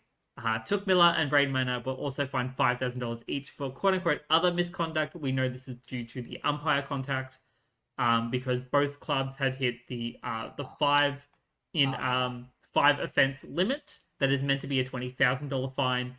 for both clubs, as was implemented literally only a couple of weeks ago. It's really interesting that they did it this way. Part of it, I think, was due to the fact that I don't think neither of them were actually responsible for touching the umpire. But it's neither here nor there, No, realistically. I mean, look, as I said, the fact is that both teams essentially used an umpire as a shield. I think Maynard had a bit less to do with it, but like he did not that much to make sure he didn't make contact with the They umpire. both did Like, absolutely let's know not the kid umpire was ourselves. there. And that If definitely contributed. and that's the thing, is like we can expect in an like this again, if it was in the field of play or whatever, like sure. We're talking about like, can we not just expect our players to take a breath? Like when it's off field, when they're like marching towards them, like think about the situation like any other human being would be expected to do. Like I just think it's such a bad precedence. And and again it goes a lower level where, where we just start excusing players for, oh, they're hotheads, they have white line fever, when it's like you have every opportunity to step away from that. Yeah, absolutely. And they don't. So, to me, as I said, that's just so stupid. They should have both gotten the $50,000 fine, and hopefully the AFL might step in and say, hey, that's not right, because there's been a bit of outcry for that. But it's not the only thing to have happened, Blazy. Correct. Shall you rattle off the list? Yes, there is a little bit more to go, including another fine to Braden Maynard. It is $1,000 for instigating the melee that followed. McAndrew took Miller, Ben Long, Zeke Hewland, Jordan DeGoey twice, Harry Perriman twice, Billy Frampton twice, Nick Holman, Noah Anderson, Joel Jeffrey, Bailey Humphrey, Sam Collins, Will Powell, Braden Maynard again, Jack Crisp, Bo McCreary, and Jeremy Howe all fined $1,000 each for engaging in said melee. Yeah, okay. So Brainard, he got 1,000 for instigating, and then 1,000 for engaging. And also Which is 5,000 sort for of touching the weird. umpire. So he paid $7,000 in this one game alone. 7,000. Damn. I mean, look, as I said, Collingwood's a rich club. They'll probably set up a GoFundMe. Their supporter base will probably pay it off. They will. Yeah, I mean, it's, as I said, I'm talking about Brainard, the dog in him and all that, but, when the dog bites, you got to take responsibility for it, and you always got to make sure to rein him in. And I think in that situation, like a lot of players could have reined in that. But again, look, as I said, it wasn't a great contact by Ben Long at the same time. I do think that it was very unlikely that he'll get off. And he's had a very up and down season. Like if you're talking about, some of the reasons for Gold Coast inconsistency, it's like Ben Long either being like useful or being absolutely not there. So again, maybe it's a good chance for him to recenter himself. Not saying that you should thump people to recenter yourself, but if you do, you might as well. And we'll see where they go from there, because Gold Coast are in a lot of trouble. Yes, they are. However, on the Collingwood side of things, definitely helps in their interest in continuing to play finals. So yeah, I never thought they were that out of it. Yet people seem to be a bit dire on them. They've had a moderately tough schedule. It gets a tiny bit easier, I'm pretty sure, and they're still in good stead. In the 8 currently, I'm not sure if we'll go through the ladder this week because we did it last week, but they're one game away from the top 6 and one game away from falling out, which isn't perfect, but decent percentage. Yeah. Had tough games, had good wins. Oh wait, their percentage doesn't matter because they had the draw, but if they did get another draw, that percentage will count. Correct. Or if they overtake Hawthorn, which is unlikely, but they could. There's definitely some opportunities here for them for sure. All right, jumping over now to our big Saturday night clash, a clash of 2 classic rivals, Richmond and Carlton at the MCG. I was there. It was, despite the outcome, it was a good time. With a 2-point margin, the Blues did win out, continuing their win streak, a 100% win streak under interim coach Josh Fraser, of course. 10-14-74 to 10-12-72. Yeah. it's weird. I have no memory of watching this game. Like, I swear I did-ish. I don't know, like I was feeling I can tell you 4 things from this game that I remember very well. Yeah. One, it was a dry first half and then a very wet second half. Yeah. 2, Tom Lynch did not want to kick his 500th career goal for whatever reason. It would have won us the game if he did, but it was not meant to be. 3, Carlton are very, very easy at getting baited, as obvious by the MRO report. Thank you, Jasper Olga. It was very fun to watch because I saw it directly in front of me. It was great. And 4, we had a very poor second quarter, but we're starting to get a lot better at our third quarters and our fourth quarters, and I'm pretty happy with the development I'm seeing. Yeah, in fact, you could probably argue that, despite all of that, it was just, I think from what I remember, it was just lapses. And again, in that Richmond defense, which has normally been pretty good, but unfortunately just had a few bad moments. I can also point out, because a lot of them came from Nick Vlosten, and I'm still not happy with him. Yeah, he hasn't had the best couple of games. Again, we've been saying a lot of backmen have had a, iffy. But, as I said, in terms of the general play, Carlton had a lot of territory, won a lot more on the outside. Richmond found a lot more on ground level. We know Richmond can bring the game if they can bring the ball to ground. And they could have even won if it weren't for some mediocre set shot shooting, as you mentioned by Tom Lynch. To be fair, Carlton did miss a few shots as well. It was just that sort of game. Good hands in the middle. Richmond were a bit cleaner than Carlton in stoppages. As Albert Hewitt for Carlton were a bit scrappy with their ball use. And you couldn't argue intent from both sides. It's just Richmond couldn't find controlling possession when Carlton were able to, and they just didn't score it into score enough times. Carlton, as I said, Carlton probably could have won this game by a tiny bit more. But as I said, it was one of those weird games where like Richmond both felt like they should and shouldn't have won that. Again, as when you also add that with round 1, where Richmond both should and shouldn't have won that, it will be a bit disappointing. Richmond didn't convert as much from turnover despite the slop, as Francis Evans' 7 intercepts around the ground showed how Carlton are running Hardabeth ways, even if they aren't looking like their cleanest teams as clean as their win streak suggests. I did look at a lot of the turnovers, and Richmond were getting a lot of deep turnovers. Carlton got the ball forward a lot more before Richmond were able to win it back, whereas Carlton were very good at just getting possessions around the ground. Again, didn't convert that many into score, but definitely had more chances to. Although, as I said, positively for Richmond, even though their set shot and marks inside 50 weren't a huge source, all their forwards I thought were having a crack, even if Lynch was having a Lynchian nightmare against the Blues.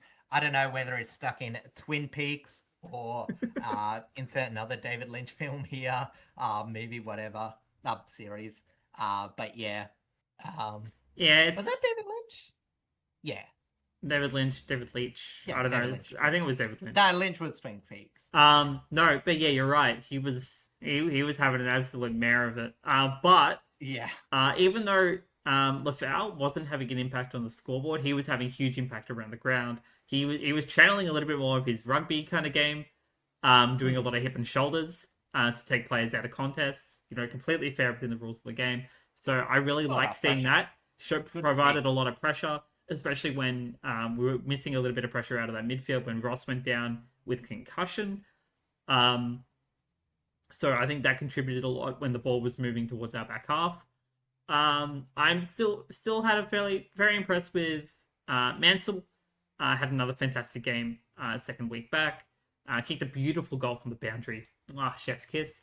I think Nankervis had a fantastic game in the midfield against Bitnet. Did a lot of good things around the ground as well. I'm very glad to see him back and actually adapted pretty well to the new ruck rules. We hadn't really seen him all that much play with them because he got injured fairly early in the season. But I'm glad to see that he's actually adapted quite well to it. The only issue that I kind of have... Yes, Seth Campbell had a fantastic game as well. I'm really glad to see that he's adapted a lot better to playing more midfield time, but is still very comfortable Mm. being able to float forward and do sort of like the goal sneak sort of stuff that he does. Yeah, because again, Um, I compared him to Paul Curtis in that year where like North Melbourne just had no entries, but he was always just getting goals. yeah, But yeah, now he's even getting involved in some of the midfield stuff, yeah, getting a few clearances. they're very much playing very similar sort of roles. I was very happy with Hugo coming back this week. I think he had a decent game on the wing. I'm still a little. It feels a little weird to see like Lynch and Bolter in the forward line purely for the fact that they're taking up a lot of each other's space when it comes to contests, rather than being like one playing deep, one playing a little further forward. So that might be something they just work on, outside of the game. But because we know Bolter is a very good marking forward, or just a marker in general. He's got great hands. So that's probably just something that they'll work on in communication. Um, Otherwise, there isn't really a huge amount to take away from this game for Richmond. But for Carlton, whilst it was a very scrappy game, whilst they probably could have won it with a little bit of a higher margin, they still look really good out of that, especially out of the middle. Yeah, I'll say I got it. Like, what was you wanting to take my opinion on? Oh, 'Cause I'm I not sure can't if I've remember seen it which before. quarter it was in. I think it might have been the third quarter. But Nick Haynes had the ball in the back half and just casually kind of walked it over. The similar to the one last week, I think it was, where it just walked over the boundary. Instead of it being Yeah. a rush behind, they actually called it a deliberate rush behind and a free kick awarded. I don't know if you saw it. Clearly, you didn't. If you are unsure of this incident, but if you do get an Yeah, like I opportunity, saw another one. Like where we at? I'm gonna see if I can find it on the replays. there If you should can be a send clip it to of it me, somewhere in like the socials or in the AFL replays sort of yeah, section. goal line for. Oh yeah, I saw this. Do you do So you the Nick think Haynes. do you think it was should have been a rush behind or a deliberate? Because I think he was under zero pressure when he did it, and it's very fair to Oh be ruled a free. yeah. So okay. So the thing is that it's whether the ball went over initially. And, you say all you want about the arc or whatever, but like this is a situation where the arc just hasn't called it.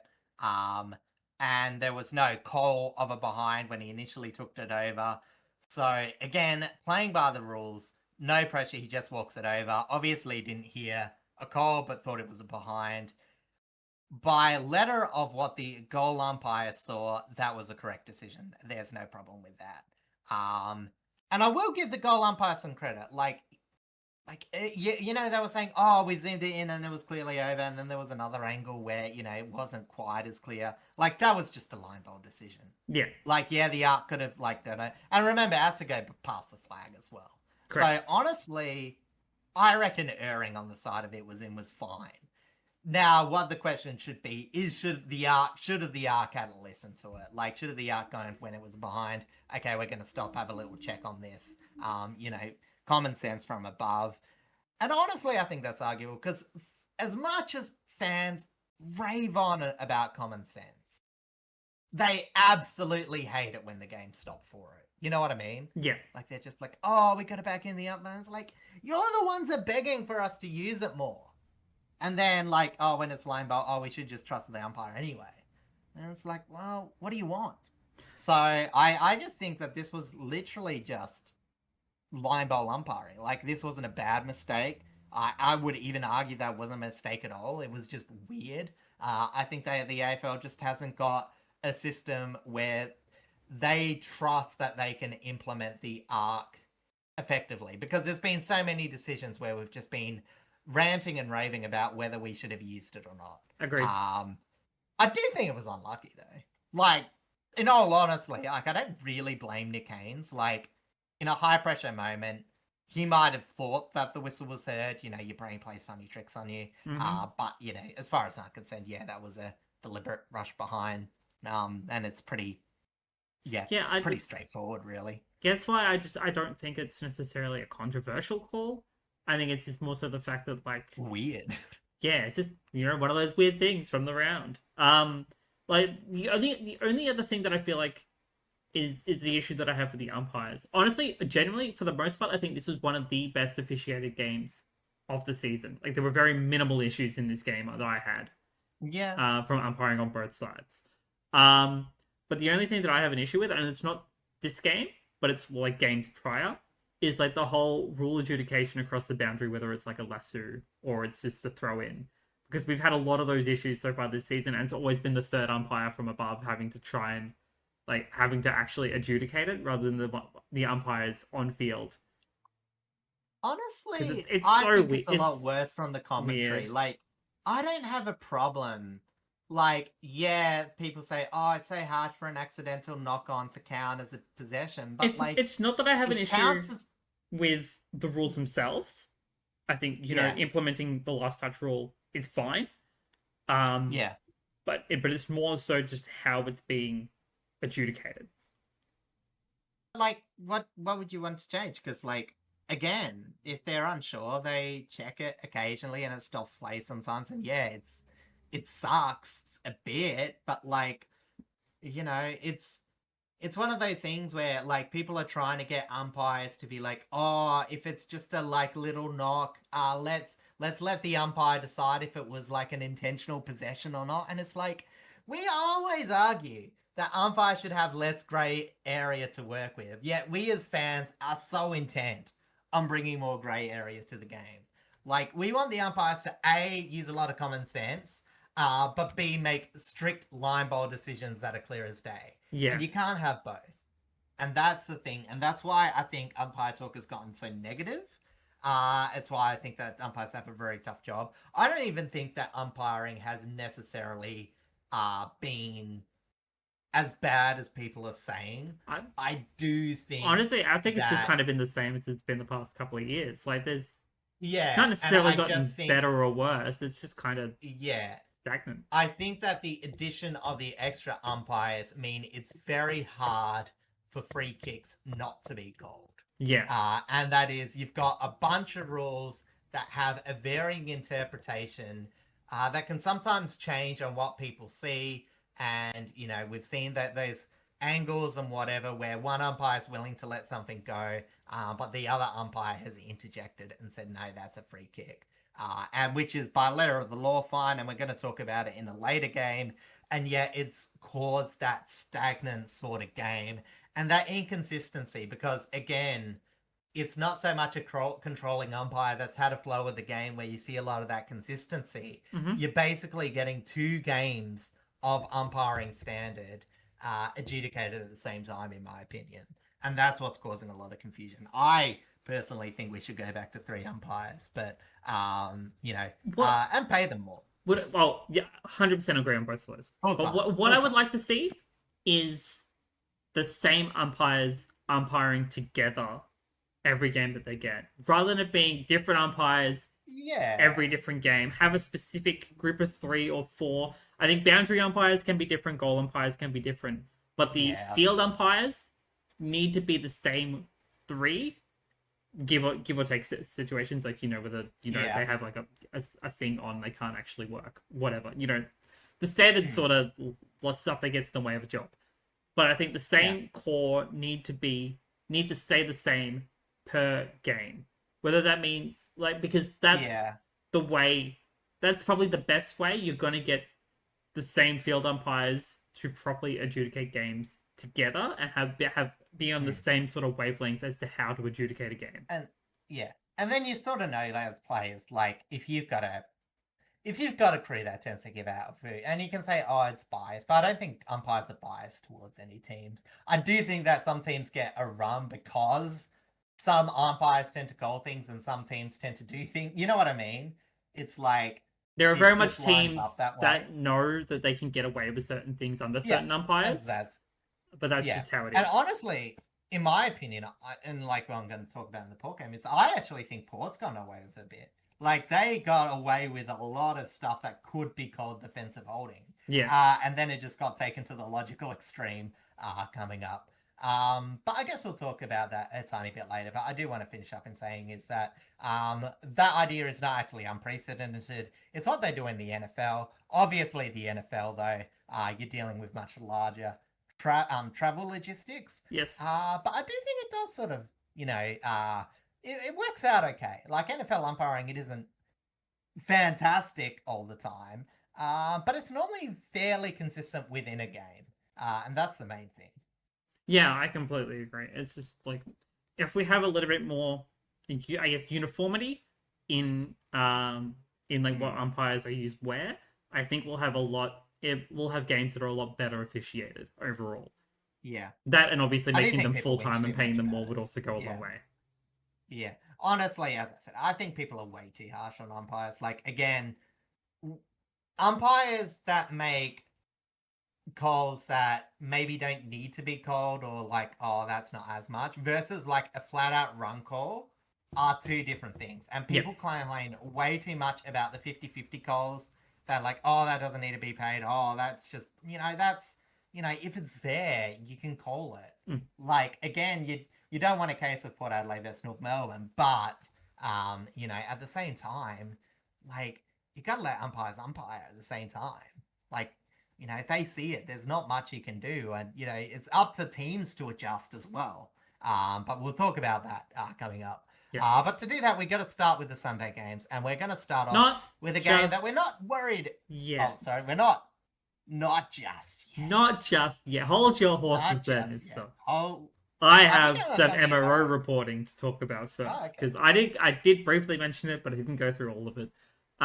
So as I mentioned, Jasper Olga can easily bait the Carlton defense into getting upset, which is what he did. He got fined $1,000 for instigating a melee. But then Ryan Mansell, Seth Campbell, Lockie Cohen, and Ollie Farmer all fined $1,000 each for engaging in said melee. But again, it was a really fun melee to kind of watch because it was so funny to see him get baited. Yeah, I must admit, like Lockie Cowan, he's kind of got a bit of he's a bit like Brent Maynard, I thought. Got a bit of grunt to him. And I think it's really good for Carlton. Yeah. It seems maybe he's a bit dirty at times. He hasn't done anything too untowards as of yet, but like, he's not someone that I want to like run into if I was accidentally placed on a footy field. Yeah, I agree with that. All right, now let's jump over to our Sunday games. Starting off at Marvel Stadium, where the Bombers hosted St Kilda, and with a 67-point margin, St Kilda did win out 17-15, 117 to 7-8-50. Yeah, well, very polite host because they offered them entry into the MCG and lie down like doormats. And it wasn't the MCG, it was Marvel. So anyway. Even better. Dons.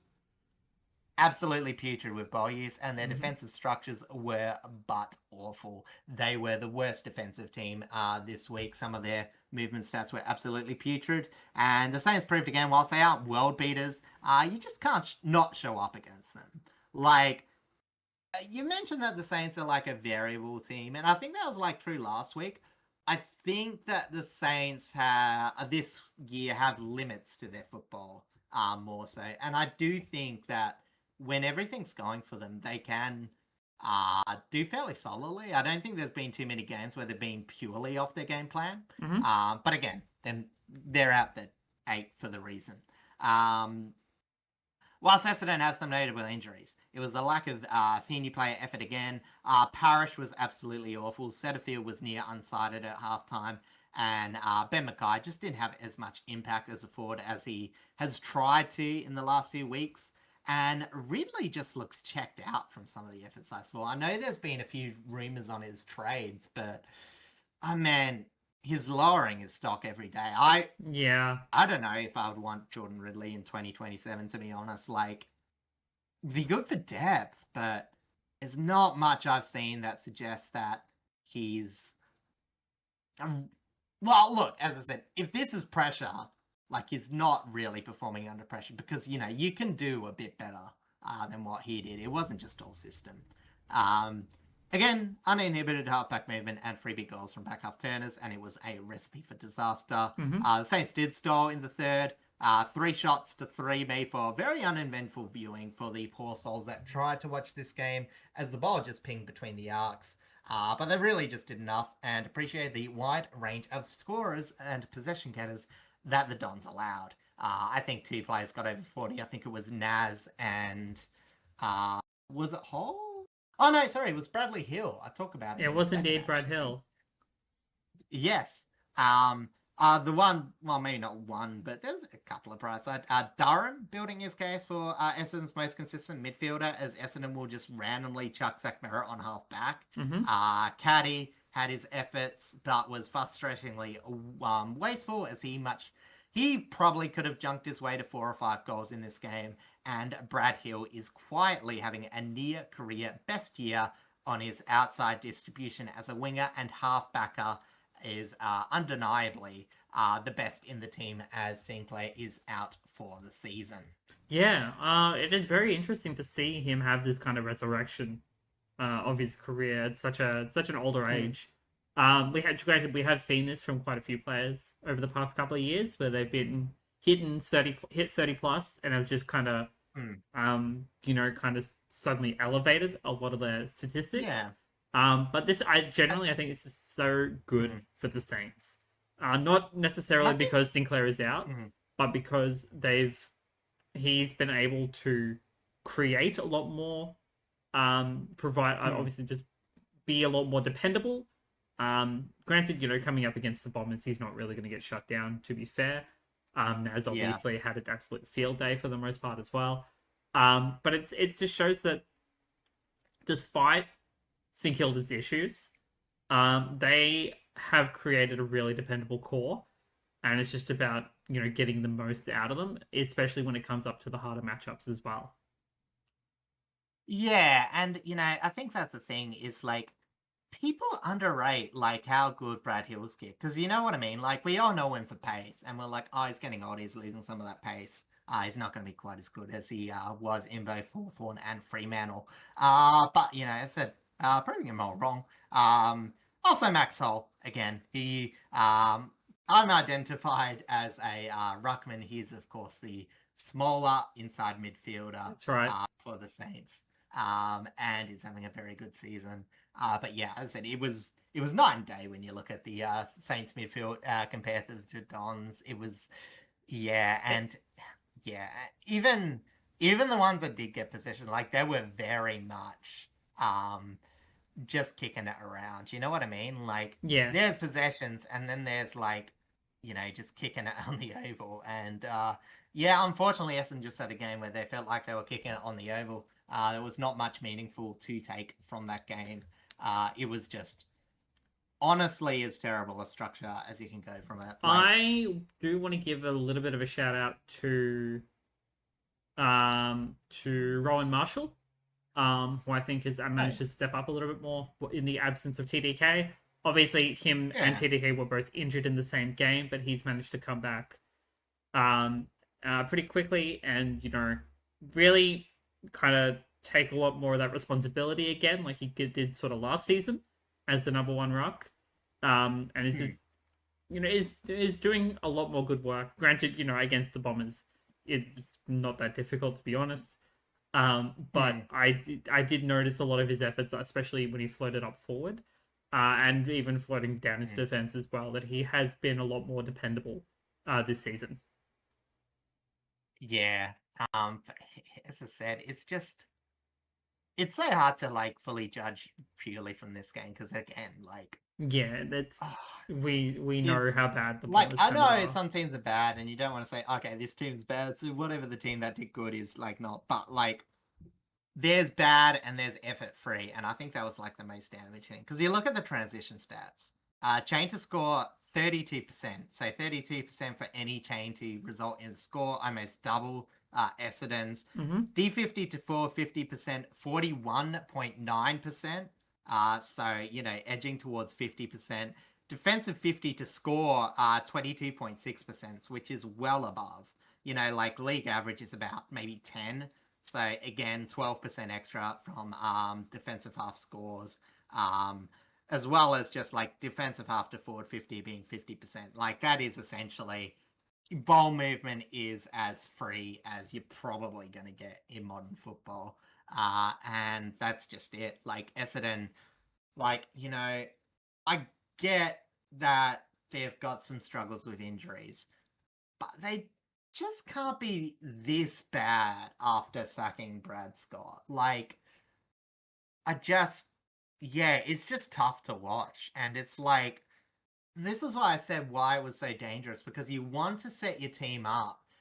If you're not going to have an impact, then if you're like resigned to last, at least have a system to where some young players can contribute, do something meaningful, Yeah. and you take your losses and all. Like, it can't be this, and that's the dangerous thing where Essendon is veering towards. And again, I don't gonna judge it all on this. They'll have a better game from here on in, but there's not much signs of any improvement just in a game, let alone a back half of the season. Yeah, I completely agree.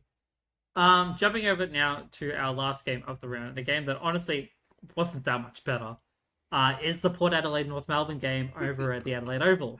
Oh, This one, as jeez. you have mentioned, right away from the get go, is one for the record books, but with a 21-point margin. Port did manage to win out 10-13-73 to 7-10-52. Yes. Record book for all the wrong reasons. As we were alluding to before, 71 free kicks were giving in this scrappy and undisciplined affair. Again, I do want to emphasize, like, the players did not do anything to prevent free kicks being given away. Like, it was whistle heavy, but geez, they could have put their limbs a bit lower at times. Yeah, so it was crap. 16 players finished under the night with a negative CD, champion data, ball use rate stats. Mm-hmm. 23 out of the 50 players that took the field had one or under in that stat. So that's nearly half the player couldn't even do anything minorly positive with the ball. And 5 players finished with a negative champion data rating for the entire match. It was an absolute mess of the game. But for North, it was a dire lack of outside ball movement in all but the third quarter that killed them, as their shots in the first, second, and fourth quarter were 3, 2, and 1 respectively. Port weren't much better. Their 2.9 D50 to score movement eked out the Kangaroos at 2.2. And remember, what we were talking about, St Kilda, they were at 22%. You know what I mean? Like, just casual 20% better than either team this game. So yeah. As I said, this game was just like middle players and back half players getting junk possessions that led to nothing. I will put a small caveat to both Harry Sheasel, who I thought was very dangerous. Again, a few possessions that led to nothing, but like, that's just North. Mm-hmm. He did, when the moments mattered, he tried to make the most of it, and he did for the most part. And Peter Burgoyne? It's going a bit. That's Jake going a bit Burgoyne. back. Yeah, I was going to say. But like Peter, went back as well occasionally when needed to, and was pretty good around the ground. So again, they both had a bit of meaning to their games. Otherwise, meaning was not to be had. The free kicks count was so high that it was actually hard to tell at times if the Roos didn't have forward half pressure, as it felt very opportunistic when it went into their forward half. Again, when the ball went forward, there was like normally a free kick given away. However, defensive free kicks in the marking contest was absolute killer because Port had the most entries, so they had an easy time in winning. Despite Comben getting like the most free kicks against in 6. I honestly don't think he was the worst defender. Like, Comben was a bit unlucky. Like, he was definitely one where, like, the soft arm chops, yeah, he did them, but like, there were like some of the more unavoidable ones that I was just like, oh, you don't really have to pay every one of those. Anyway, so he was actually all right considering how like bad. Well, you know what? Comben and what's the other one? The one that's always been there and is not too bad. Luke McDonald. Like, they were all right. And again, North's midfield weren't doing him any credit. There was a lot of entries. Yeah. But again, it was just so hard because like momentum was just killed in this game, because whenever there was like ball movement, it was just a free kick, everything would stop, and everyone would man up as well. So, whilst there were reasons for like free kicks to create more free kicks. It was also just bad ball use as well. Like, you know what I mean? Like, you're kicking the ball to ground, everything's a scrap. Like, you know, players are just rushing in because the other players, like, kick the crap out of the ball. Or, like, kick the ball so crap that it's just gone into a open play again. Yeah. And that just made this game pretty much unwatchable. You know, the free kicks were rained in the last quarter and it made the match at least watchable. But make no mistake, all three of the umpires, Kangaroos, and Port were doing everything in their power, excuse the pun, to make this game miserable. And the only happiness that we can take from this is, unless there's some weird finals run occurring, these two teams are staying the well away from each other because they just, it's not high skill when these two teams face. The first game was pretty low skill. It's just like North had more forward half opportunities to convert. Whereas this one, everything was happening in the middle of the ground. Butters even, while he had a good game, he has stopped his streak of being the top 5 champion data player rating, finishing a pathetic 6th in this game. It ended his streak. I think he'd finished top 5 in every game this year. Tisk, tisk. So... tisk. So they're either going to have to extend it to 6 or just let that one go. Georgie kicked a goal though, so he keeps his streak going. And yeah, other than that, it was pretty bad. Blamires still having good impact. I think he's gone very much under the radar just by how much the North have been. I mean, they've been winning, but they haven't looked that great the last few weeks. Yeah. But he's been pretty good in that period. I will say Parker, even though he had like a lot of junky, uncontested possessions, like I can't really blame his distribution off halfback. Like, you know, he was hitting sideways targets. Same with Cooper Harvey. Like they were trying to set up a bit of slow play to develop, and then someone else would just like kick the ball away. But to the halfback's credit, North weren't moving around the ground. And you know, Port sort of were. Like, they turned the ball over one too many times. But I think they, in general, had better ball movement, and that's why they got, you know, more shots. But, Yeah. you know, as I said, you know, like, 3 shots, 2 shots. Like, their 6 shots compared to their, like, 11 in the third. Like, they almost scored, like, double their scoring shots for the entire game in the third quarter. And, you know, as I said, you know, it was 25 shots to 17, and even that was a bit generous. And keep in mind that North's only goal in the second quarter came from 2 50-meter penalties.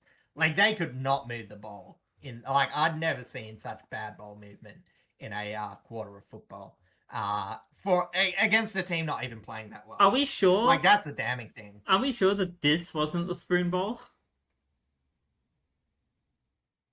Right, like... Port had a bad game, like, for sure. But structurally, they did close to what they wanted to do in a football game. You know what I mean? It was just like bad ball use and the umpires being a bit, you know, whistle happy. Yeah. Whereas I could not tell you for the life of you what North Melbourne were trying to do until eventually Port kicked it so bad that North just took the ball away. And then they had a chance to win it and they got 1 shot for the final quarter. You know, and they did nothing. So, North, absolutely pathetic. This is one of those games where it might define the season of, again, going into irrelevancy again, compared to what they want, which is at least hovering around the finals. They've made the finals longer so they can get in, but they just didn't do it this week. And, you know, this is really rough on North, but they do need a bit of a kick after some pretty mediocre wins. And then just serving up this trash. So, yeah. Make no mistake, Port not much better, but it is amazing that a team that was pretty up and down just weren't punished at all by a pretty insipid North Melbourne side. Yeah, it's just a game. Like that's all I'm really gonna say on this one because I didn't watch it, but I'm very much aware of how bad it was. So I'm just like, it's just a game. It's just one of the games of the season. Look, we'll talk about it come the end of the year when we talk about like the worst contest, because this was like, it's weird. Like technically, Gold Coast and Fremantle, like the game that I went to last week was like in theory, it was worse to watch just because it was such a like one-sided blowout. Mhm. But I almost think like when it's these games, because it's close, and if you're like invested in one of the teams, or even if you're not, like I think it's like, well, one team's not going to win anyway. It's like one team's winning. Like you can turn it off. But like for this game, the worst thing about it is it makes you watch it. You know what I mean? Yeah. Because it's close, it's like, You get okay, you you're get gonna roped watch. into You've you get got roped your into heart it. rate into it, but you've got your heart rate attached to some of the crappiest football you can watch. Offensively wise, Port's defense was technically good this game, but I mean, Yeah. everything else is terrible. Yeah, pretty much. Unfortunately for North, it does get worse. With George Wardlaw going out with a hamstring injury. Unsure of the extent. Fair chance he probably won't play this week. But just keep an eye on that. And on the MRO side of things, George Wardlaw was also fined $1,000 for contact with an umpire. LDU, Luke Davies-Uniacke, was fined $2,000 for rough conduct against Zach Butters, and Josh Lai was also fined $2,000 for rough conduct against Tom Blamires. And that brings us to the end of the round and the fixture for the week ahead. We will look at the ladder next week, as I think it's just better to just go like 2 weeks at a time instead of every week, because there isn't usually as dramatic of changes within a week. So let's start with a big Thursday night clash out in the West with Fremantle taking on the Sydney Swans. Not just a top of the table clash, a clear top of the table clash, with both teams obviously being a step above third and fourth. Obviously, Sydney have been okay at Optus Stadium. They've nabbed a few wins at various points in the season. In fact, they've got a fairly decent head-to-head record in the last 10 matches. But that was 2025. We do think that Freo has stepped up this season. And what is going to be is the extra attacking prowess of Sydney going to overtake the fairly solid defensive prowess of Fremantle, especially at home? I do think that this game is gonna be. I honestly think that Freo could lose 2 in a row here. I'm not saying it will happen. Again, I think we're going to have to wait and see on some of the ins for Sydney. But there is a bit of trajectory that says that these teams might be not that far away, even though you don't want to be too knee jerk giving Fremantle another loss after the surprise loss last week. Yeah, I feel the same way. Like, I think this is very much going to be dependent on ins and outs, especially for Sydney. I think Freo. I don't think the loss last week will rattle them too much. I think that again they're still very well structured. They're still the best team in the comp right now for a reason. But it's definitely going to be very much dependent on what kind of offense Sydney is going to bring. Are they going to bring back someone like Peter Laddams to help with the amount of tolls that Freo have? Mm. Or are they going to play a little bit more small ball, try and play more around the ground, like more on the ground, and like shut down Freo's midfielders like GWS was able to do? That's the sort of that's the sort of stuff that we're kind of looking at when it comes to the ins and outs. What kind of players are they going to maybe bring in to, and what sort of area of the ground are they going to try and shut Freo down in? Yeah. And obviously, like, you've got the big matchup on where we will expect to see, like, Alex Pearce and a Charlie Kernrow. But I think the interesting matchup in terms of, like, system is that Sydney, they're the best team at just generating raw inside 50s versus Fremantle, who is one of the best teams at restricting inside 50s. Immovable force versus unstoppable object. Maybe not exactly. I don't think Sydney are as good as offensively as Freo are defensively, but it does raise a question. It's like, how does that match up? Like, are we going to see like a bit of a stalemate? Is this going to be like one of those lower scoring grindy wins, or for either team, or are we going to see maybe like the GWS game where if movement starts to ramp up, will Freo just try and go along for the ride and keep up scoring rather than try and defend some really sharp movement? Yeah, it's this was definitely going to be one of the most interesting games of the round. Again, probably wait for the ins and outs if you want to have a more firm tip on it. At the moment, I'm probably going to lean over to Freo. But yeah, I think Yeah, I think sure. it's very much definitely like a 50-50 sort of game. But let's jump over now to our Friday night clash over at Marvel Stadium, where Collingwood, in their annual one game a year where they have to host at Marvel, as per every MCG resident, MCG tenant has to do, host North Melbourne. James Hurd for Essendon coach. Gonna be mega.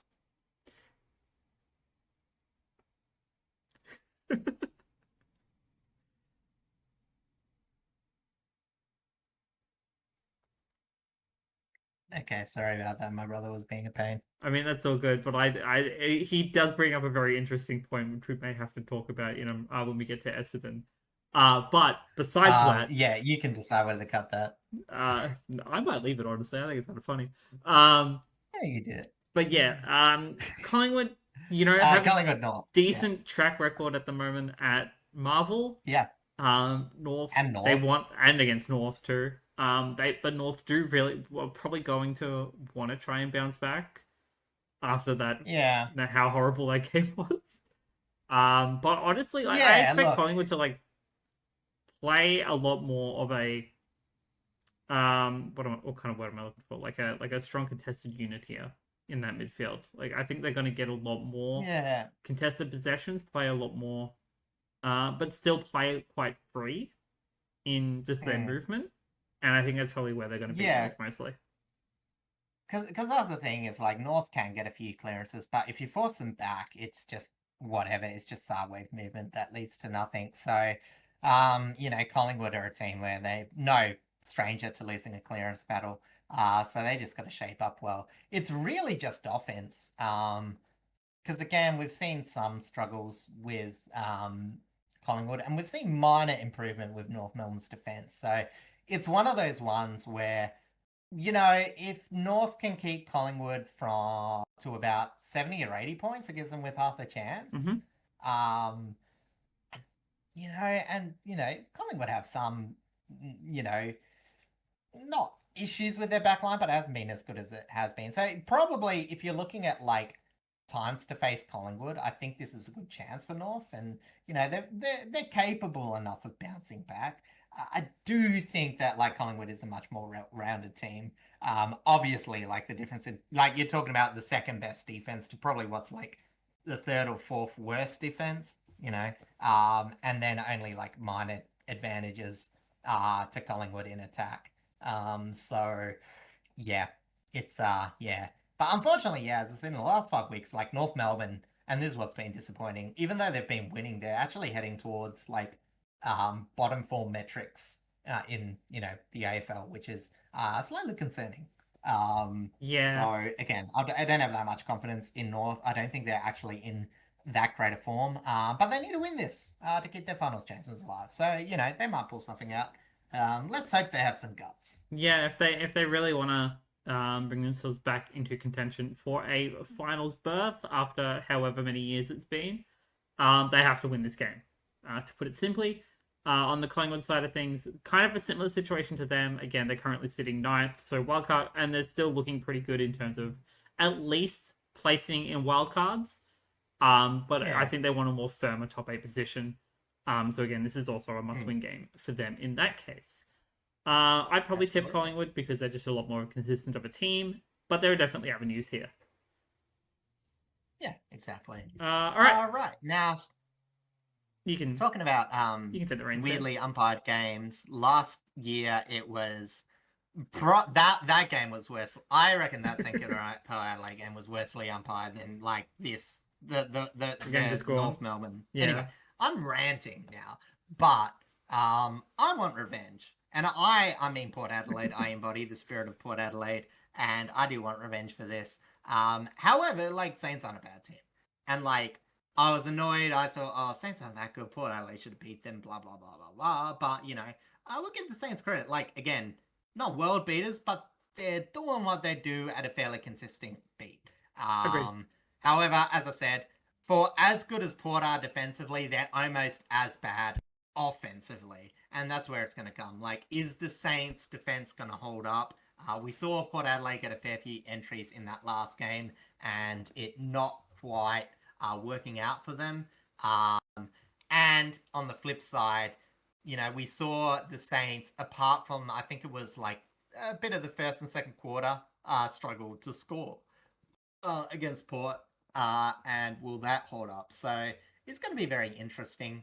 I don't think Port's actually lost a doubleheader this year. Because I think the hardest one they've had to go twice against is Adelaide so far. So I think you're correct in that regard. yeah. I don't know. This one I think is yeah. definitely a lot more interesting of a matchup. Like, because I think outside of the game against North, I think Port have actually looked fairly decent over the past couple of weeks. Again, that showdown definitely like really showed like a lot of the stuff that they were working on. Again, defensively, Port have always been fairly decent. Obviously, not having Rats out there at the moment probably doesn't help, but Alira has always been very dependable. BZT having come back, I guess has helped. But even though he's been a little bit out of form, he's like just having that body down there probably helps. Yeah. He's been good as a long toll object, I'll say that. Like, he hasn't had much with possession in hand. He's not taken that many marks, but like he'll halve a contest. He only gave away 2 free kicks, which in that game was a fairly good pass mark. So yeah, as I said, it's just stuff going. Yeah. I don't think we'll retain him next year, but at least he's been useful in this little patch. Agreed. And then on the St Kilda side of things, they've been a lot more consistent than Port. So far, I guess so far this season as a whole. They've definitely built up a lot more of their core in this season, and I think over the past couple of weeks as well, it's definitely come to fruition as the like kind of the direction that St Kilda want to be in. And I'm probably going to lead towards them to win this game as well, but I don't think it'll be a huge margin. I think it'll be a fairly close game. No, I think one of the interesting things too is like Port for the last couple of weeks, their midfield's been a lot more gelled. I will say, like, I think a bit beforehand, even though they were going well, like their midfield fell apart. In the last 2 weeks, it's held together quite well. And that will be very interesting to go against the Saints, who in their defense have had very good midfield cohesion for the last few weeks. So we've got Naz, we've got Marshall, who's hit into a bit of form. Obviously, we've got Max Hole, who is having a fairly solid year, probably as good a year as you are without really being all Australian contention. Like, is probably one of the best step down from elite midfielders in the competition. Probably up there with Tim Taranto. So, and I know he's dropped off a little bit, or like gone kind of under the radar a lot in this season. But Jack McRae has been very consistent this season. When he hasn't been injured, I think he had a couple of minor injuries earlier in the season, but otherwise fine. Yeah. Obviously you've got Brad Hill out in the wing, who's completely rejuvenated his career this year. You've got Hugo Garcia. I think Hugo Garcia is the one at St Kilda. There is A Garcia, who's doing some consistent work as well. Like Mason Wood's the other winger. Mason Wood, yes. He's done some good work this year, although he has definitely had a couple of hit and miss games, but that's kind of standard for St Kilda behaviour, to be honest. Even Ryan Burns, because I think he was the one that replaced McRae. It was either this week or last week. Played solid, and is a player that I just forget exists. So, yeah, St Kilda have a couple of those players. But yeah, I think they've just shown a lot more in the past couple of weeks that I think they should win this. But again, it'll be a close margin, I expect. Yeah, like I said, I do respect St Kilda a lot more even team going into this, but as I said, and it should always be said, be warned if you're going to tune into this game, if you're going to clear the schedule, whatever, these games are normally dour. Yeah. Like, last game was somehow putrid. I think there was like one game in recent history, but normally a lot more behinds and goals kicked. Normally relatively low scoring. However, normally fairly close. So we'll give it that. All right, jumping over now to a game up in Western Sydney where the Giants will host Geelong. Will the Giants back up their performance against Fremantle last week and topple another potential ladder climber, or will they go back to just being, the St Kilda of Sydney? Well, I meant, first of all, this is a rare occasion where GWS might have home court disadvantage because they've had the wood over Geelong at GMHBA Stadium, whereas head-to-head at NG, it's actually been 2-2. So technically, worst win rate, that's just math. Second of all, GWS has just had a good record against Geelong. And there's just something weird about it where, yeah, like, Geelong theoretically should, but you've got an out of form Cameron who's, going to get swallowed up. If Geelong's going to win, they're going to have to be very creative. And that's what I'm going to say. And I don't think they've got any problems generating territory, which I think is going to be the biggest thing for the Giants because, again, normally Geelong is just like outwittled opponents and all that, but if the Giants can get good link up like they normally do, again, they're capable of winning this.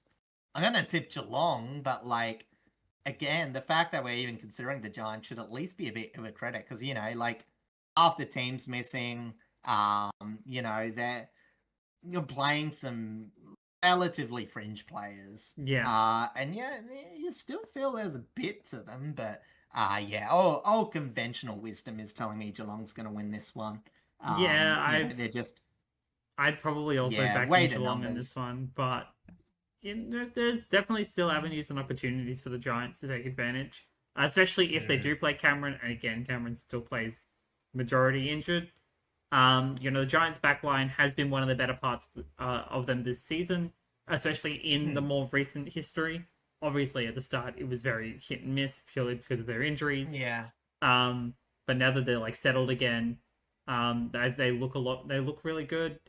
Again, the midfield still has a little bit of hiccups there, but they're not doing too bad. Again, against Fremantle. Freemantle's solid. Exactly.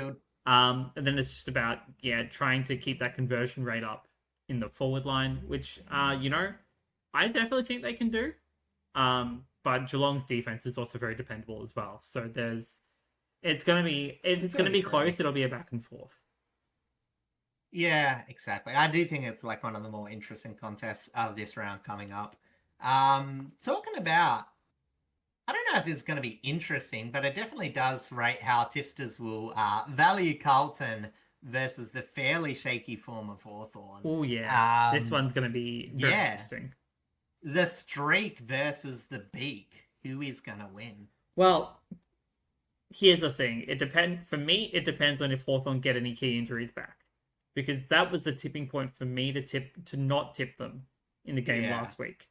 However, if they get back some key outs, I think they should win this a lot more comfortably. But Carlton, despite no Harry Dean, no Jacob Wiedering, down in their back half, normally they're very, very dependable. Their backline still didn't look that bad against Richmond. Granted, Richmond is Richmond. But they still look like they have a solid core down there that are able to very much depend on each other. Obviously, Carlton's midfield has stepped up massively this season, especially in this win streak. Carlton's forward line has surprised a lot of people in this sort of win streak gap as well. So there's plenty of... It's not been good, but you know what I mean? It's not been good, but it's been... their defense is, it still gets them winning scores. Yeah, it's been more consistent. It doesn't necessarily... Yeah. I think they've got a lot more from ground level. Like, compared to last year where they were, getting, 3 or 4 ground level shots per game. Mackay hasn't done all that much in this win streak gap. He's had, maybe 1 or 2 games where he's kicked a couple. Yeah. He didn't really kick any against Richmond. I think he kicked maybe 1 off the top of my head. I can't remember. No, you did. Sorry. But, yeah, it's Carlton are very much winning a lot of these games off of their ground ball work. And obviously off of their midfield rate and the bounce back from their half back line.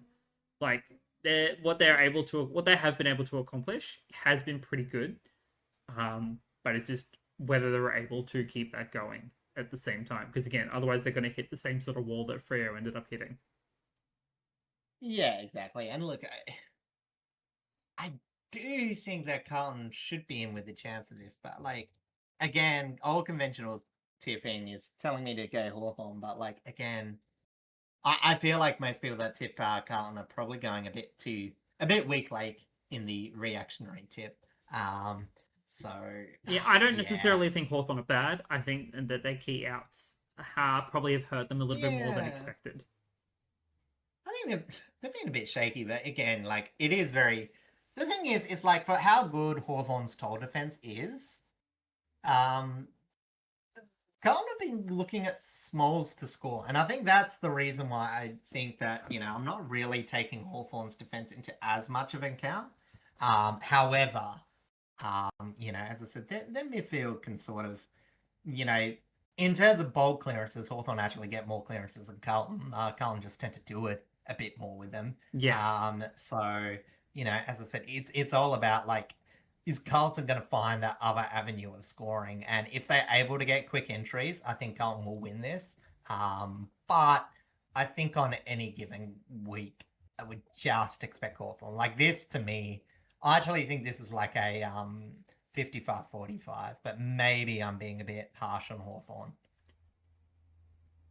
No, I think that's fairly Well, accurate. 55 in favour of Hawthorn. Yeah, no, I gather that's what you meant. Yeah. Yeah, I think for me it's just going to depend on like these ins and outs. If Hawthorn don't get anyone key back in, my tip may sway to Carlton, just because I think that again that consistency, just kind of gives them a little bit of that favor. But yeah, again, I don't think Hawthorn are bad in any stretch. I think it's just just a little bit of unreliance on maybe their a little bit of their depth. But that's not like a be all and end all. Like again, with time, their depth will get better. But yeah, exactly. All right, jumping over now to the Adelaide Oval, where the Crows will host the Gold Coast Suns. Yeah. So you're out of form. You need a win to get on the board. You have to go to Adelaide, a venue that you've never won against, in a team that had one bad game, but sort of a bit back on their feet, and it's looking a bit tough. However, it really depends on like what's scoring Adelaide, because I will say that because Adelaide's ball movement from back half is pretty bad, the fact that the Gold Coast sort of like lets you run through, like that's not going to matter as much. However, they're going to have a tough time scoring if A, Ben Long's out, and B, like, we've seen Adelaide's defense. Like they're going to keep your main fairly busy. Like, yeah, sometimes the second and third can get involved, but with Gold Coast and Jed Walters and Ethan Reed's form, it's like, I don't know, it just doesn't seem to do that much. Bailey Humphries is sort of the player that I think needs to have a good game if they're going to have a win. Obviously, even though these are two low clearance teams, it's sort of weird because I do think like in this matchup, Gold Coast do have a few positives. However, they've been absolutely putrid in a fair range of assets for the last so many weeks, and their defense is just like nowhere near Adelaide level. So you would expect Adelaide to win, but I don't think this will be a flogging. I think this will be similar to the Collingwood game, where Adelaide should win. Maybe they won't be as efficient as they could be and keep Gold Coast slightly in it, but don't see it being an outright flogging. Maybe. I don't know, honestly. I wanna kind of expect that Gold Coast will play a lot similarly to how they played against Collingwood and actually make this close and interesting. But I think on home turf, for the Suns to try and win at a venue they've never really won at, both against the Crows and against Port, I think the Crows are just going to play at this so much more comfortably. Yeah. But we do hope that this will be a close game, because unfortunately for the weekend, if you've only got your Sunday free, it might be a bit rough, because this is going to be the closest game, and it's already probably fairly in favour of the Western Bulldogs as they take on West Coast. Yeah, at Marvel Stadium, so the Dogs on home turf. West Coast have to travel. Whilst there has not been a good head-to-head. No. Except 2023, where they randomly won against them. And I vaguely remember that. It's true. I think that was the game where people were going to be like, oh, they've lost Harley Reid. They beat the Bulldogs. And North Melbourne won't possibly lose again. Oh, whoops, North Melbourne North Melbourne beat the Gold Coast Suns, and they're not going to get Harley. Oop. Oh yeah, that was that game. Yeah. There are avenues for the West Coast Eagles to at least play a decent game. But to win, I don't know if I see it this week. Well, again, it's like Bulldogs do tend to bring the game to ground level. Like, they're not an outside kick mark team. So, in theory, that's sort of like what West Coast like the game to be on. The difference is that, like, Western Bulldogs just get a lot from stoppage and the Eagles don't. Or at least comparatively. Yeah. So, you know, as I said, it's going to take the West Coast to have a bit of better ball use. But, you know, as I said, like, I do think, like, I think Western Bulldogs like the way that, you know, the analytics are sort of looking at it, like, them being comfortable victors is sort of overinflated from, like, how, you know, how their offense is sort of stalled a tiny bit the last month. I do think that brings West Coast into the game a bit more, but, like, if their offense gets even a bit on fire, like, it's going to be hard. Like, again, the Eagles defense is, like, just, it's struggling. Like, it's doing well considering, but, like, it's still, you know, a Rhett Bazzo led defense. I'm sorry, Rhett Bazzo. I've been saying that too much, but, like, it is true. Like, for what Rhett Bazzo is at the start of the year, him leading the Eagles defense, like, they're playing so much better than I thought they would be. But there's still reality. And that is, like, if you're picking a back line, I wouldn't be starting with him. Like, as I said, it's like BJ Williams. Like, when he was starting well before it, you know what? This Rhett Bazzo year is probably like the last crap year of BJ Williams, where, you know, he was like, oh, it was useful at times, but, you know, he's sort of like the year's taken a toll on him. Yeah. And hopefully next year, Rhett Bazzo will be, like, fully good. Like, I hope he becomes a good player. But I'm not trusting a team led by him. That's all I'm saying. Yeah, no, but that's that's very fair. no knock on him. Like, again, I have a lot of It's respect just for how what the he's Eagles been kind of tasked are. to do. Yeah. Yeah. Yeah, the Dogs should win this outright. I would say a comfortable tip on them. But again, stranger things have happened. Who knows? All right, jumping over now to the MCG across town, where Melbourne will host Richmond. If I'm able to finish work early, I will be at this game. I expect Melbourne to win this outright. Again, they're a far better team. But I am going to enjoy the return of the Toby Nanker versus Max Gawn rivalry, because that is one of the fun parts to watch when these two match up. Yeah, Nathan Tank is obviously a pretty good one to match up against, because while Gawn likes to be defensive, it is very hard because, like, Nank will do a few cheeky things if you leave him unattended. So there does need to be a bit of responsibility there. Obviously, I think Melbourne, as I said, these games are getting, like, more and more blowout as we go through the Sunday games, and I do think, like, Melbourne's just in a position where, even though they've lost against Essendon, so, like, it's not out of the question, you know, you would just expect them to win it. And again, I think the problem is just Melbourne's, like, pretty good on the outside, and while they're not, like, a high mark team, I think it's Richmond's inability to, you know, prevent marks. And it's not going to be a weighted numbers. It's going to be long direct kicks. And Richmond's backline has been a bit iffy. So if current form continues, this is just going to be a comfortable win for Melbourne by, you know, in the realms of 40 points, I would say. Yeah, I completely agree. As long as we can at least play a lot more consistently, like, you know, we played fairly decently against both Carlton and Collingwood in certain quarters. As long as we see more of that and try and string together a 4-quarter performance. Yeah, I think scoring. But you want to see scoring. Melbourne aren't a great defensive team as well. So. Absolutely. If Tom Lynch can actually kick some goals, that would be fantastic. But otherwise, I'm not expecting too much from us, except for just to try and play an honest game, and just see how close we can get, because I do expect Melbourne to win this outright. But that does bring us to our last game of the round at the Gabba, where the reigning premiers will host the Bombers. Do you think that an absolute thrashing by the Lions will bring in James Hurd? Oh. Nah, man. Nah, look, as I said, Essendon need time to stop doing things. Like that's what they need. They They need need to do things. They need to do things on field, and I'm not talking about players because, like, again, they have they've shifted Merritt to half back occasionally. Oh, they've switched players when the game's been totally out of question, and they're just like, saying, "Oh, hey, we've done something." No, like, give us a structure that actually, like, says, okay, we thought about our opponents. We're gonna, like, maybe do something different. Like, proactively try and beat teams. Don't just like say, oh, we're getting pumped. We're gonna move the magnets around. Like, I understand if you're trying to give players more experience in certain areas of the ground, especially because you're such a young team. I get that, but at the end of the day, you need to also go into the mindset that we have an opportunity to win a game.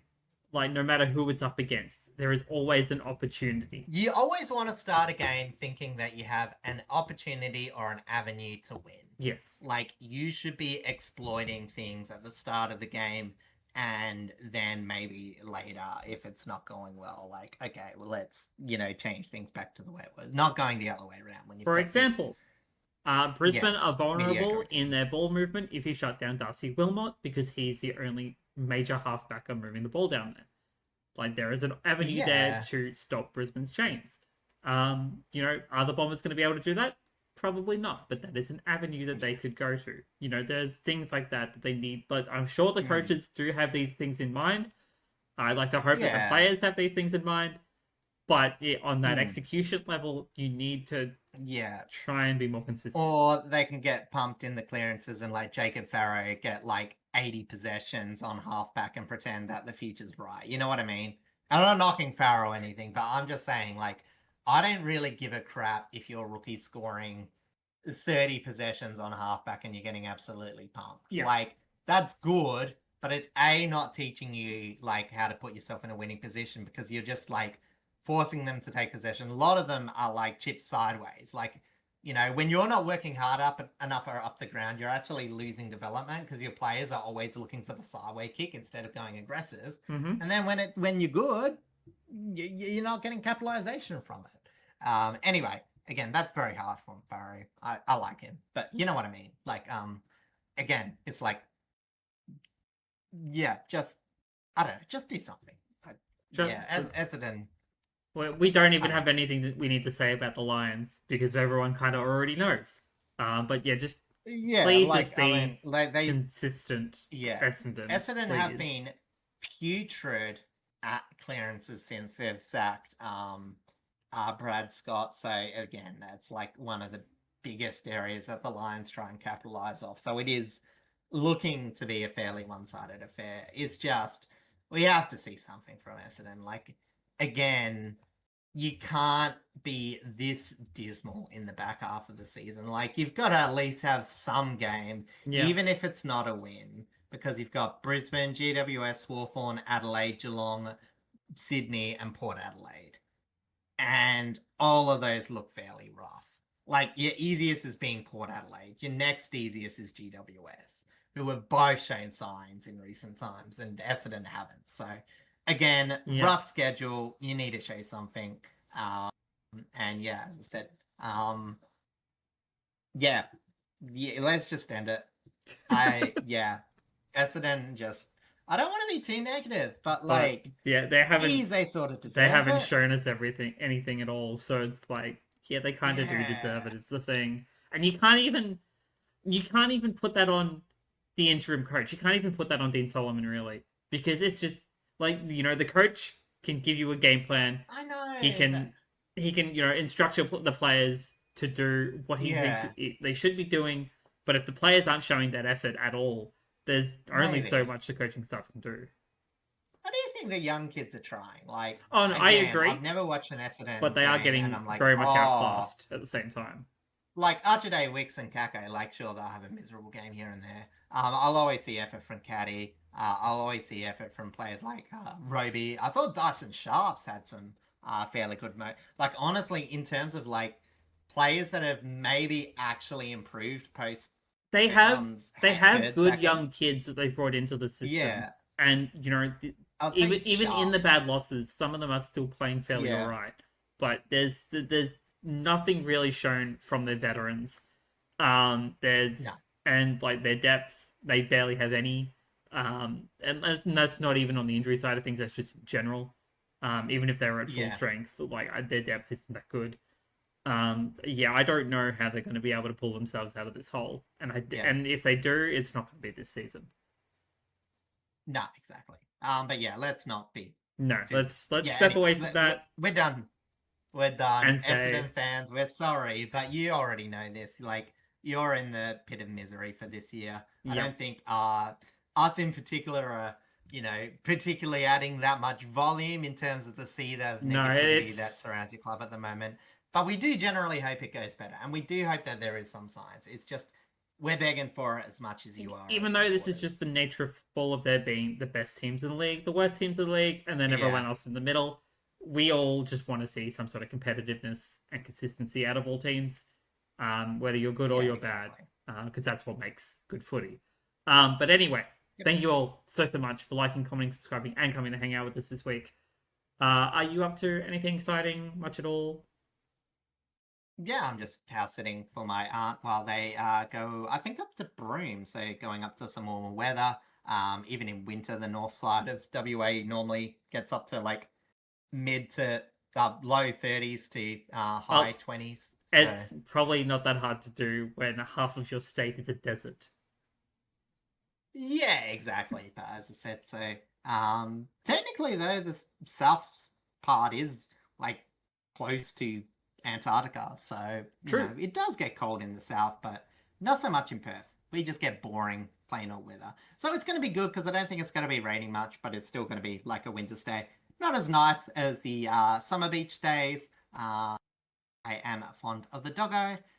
He is a doggo and he tries. He doesn't know how to act around people, sort of like me. So Very understandable. I feel that I try so my much. best for him, and he tries his best for me, and that's all we can do in this life. I love that. For me, I'm going out for dinner. Actually, I'm doing a lot of things. Tomorrow, or today, as of when this goes live, I've got my plasma donation. I'm donating at a new site, one more local to where I live now. It's only opened like a couple months ago, so it's actually quite new. So I'm excited to check that out. I'm getting a haircut so I can trim back some of these locks. They're getting a little long for me. And then I'm also going out for dinner with some friends, which I'm very excited about. I haven't seen them in a while, so it's going to be really nice. And then, yeah, I don't have too much else on for the rest of the week. Hopefully try and still get around to tidying up more of the apartment because I still haven't done much unpacking of everything that's left behind me. It's mostly just Lego and like my books and comics and stuff like that. It's not too hard. I'm just being lazy. Otherwise, yeah, I'm just gonna try and watch the footy. Hopefully get to the game on Sunday.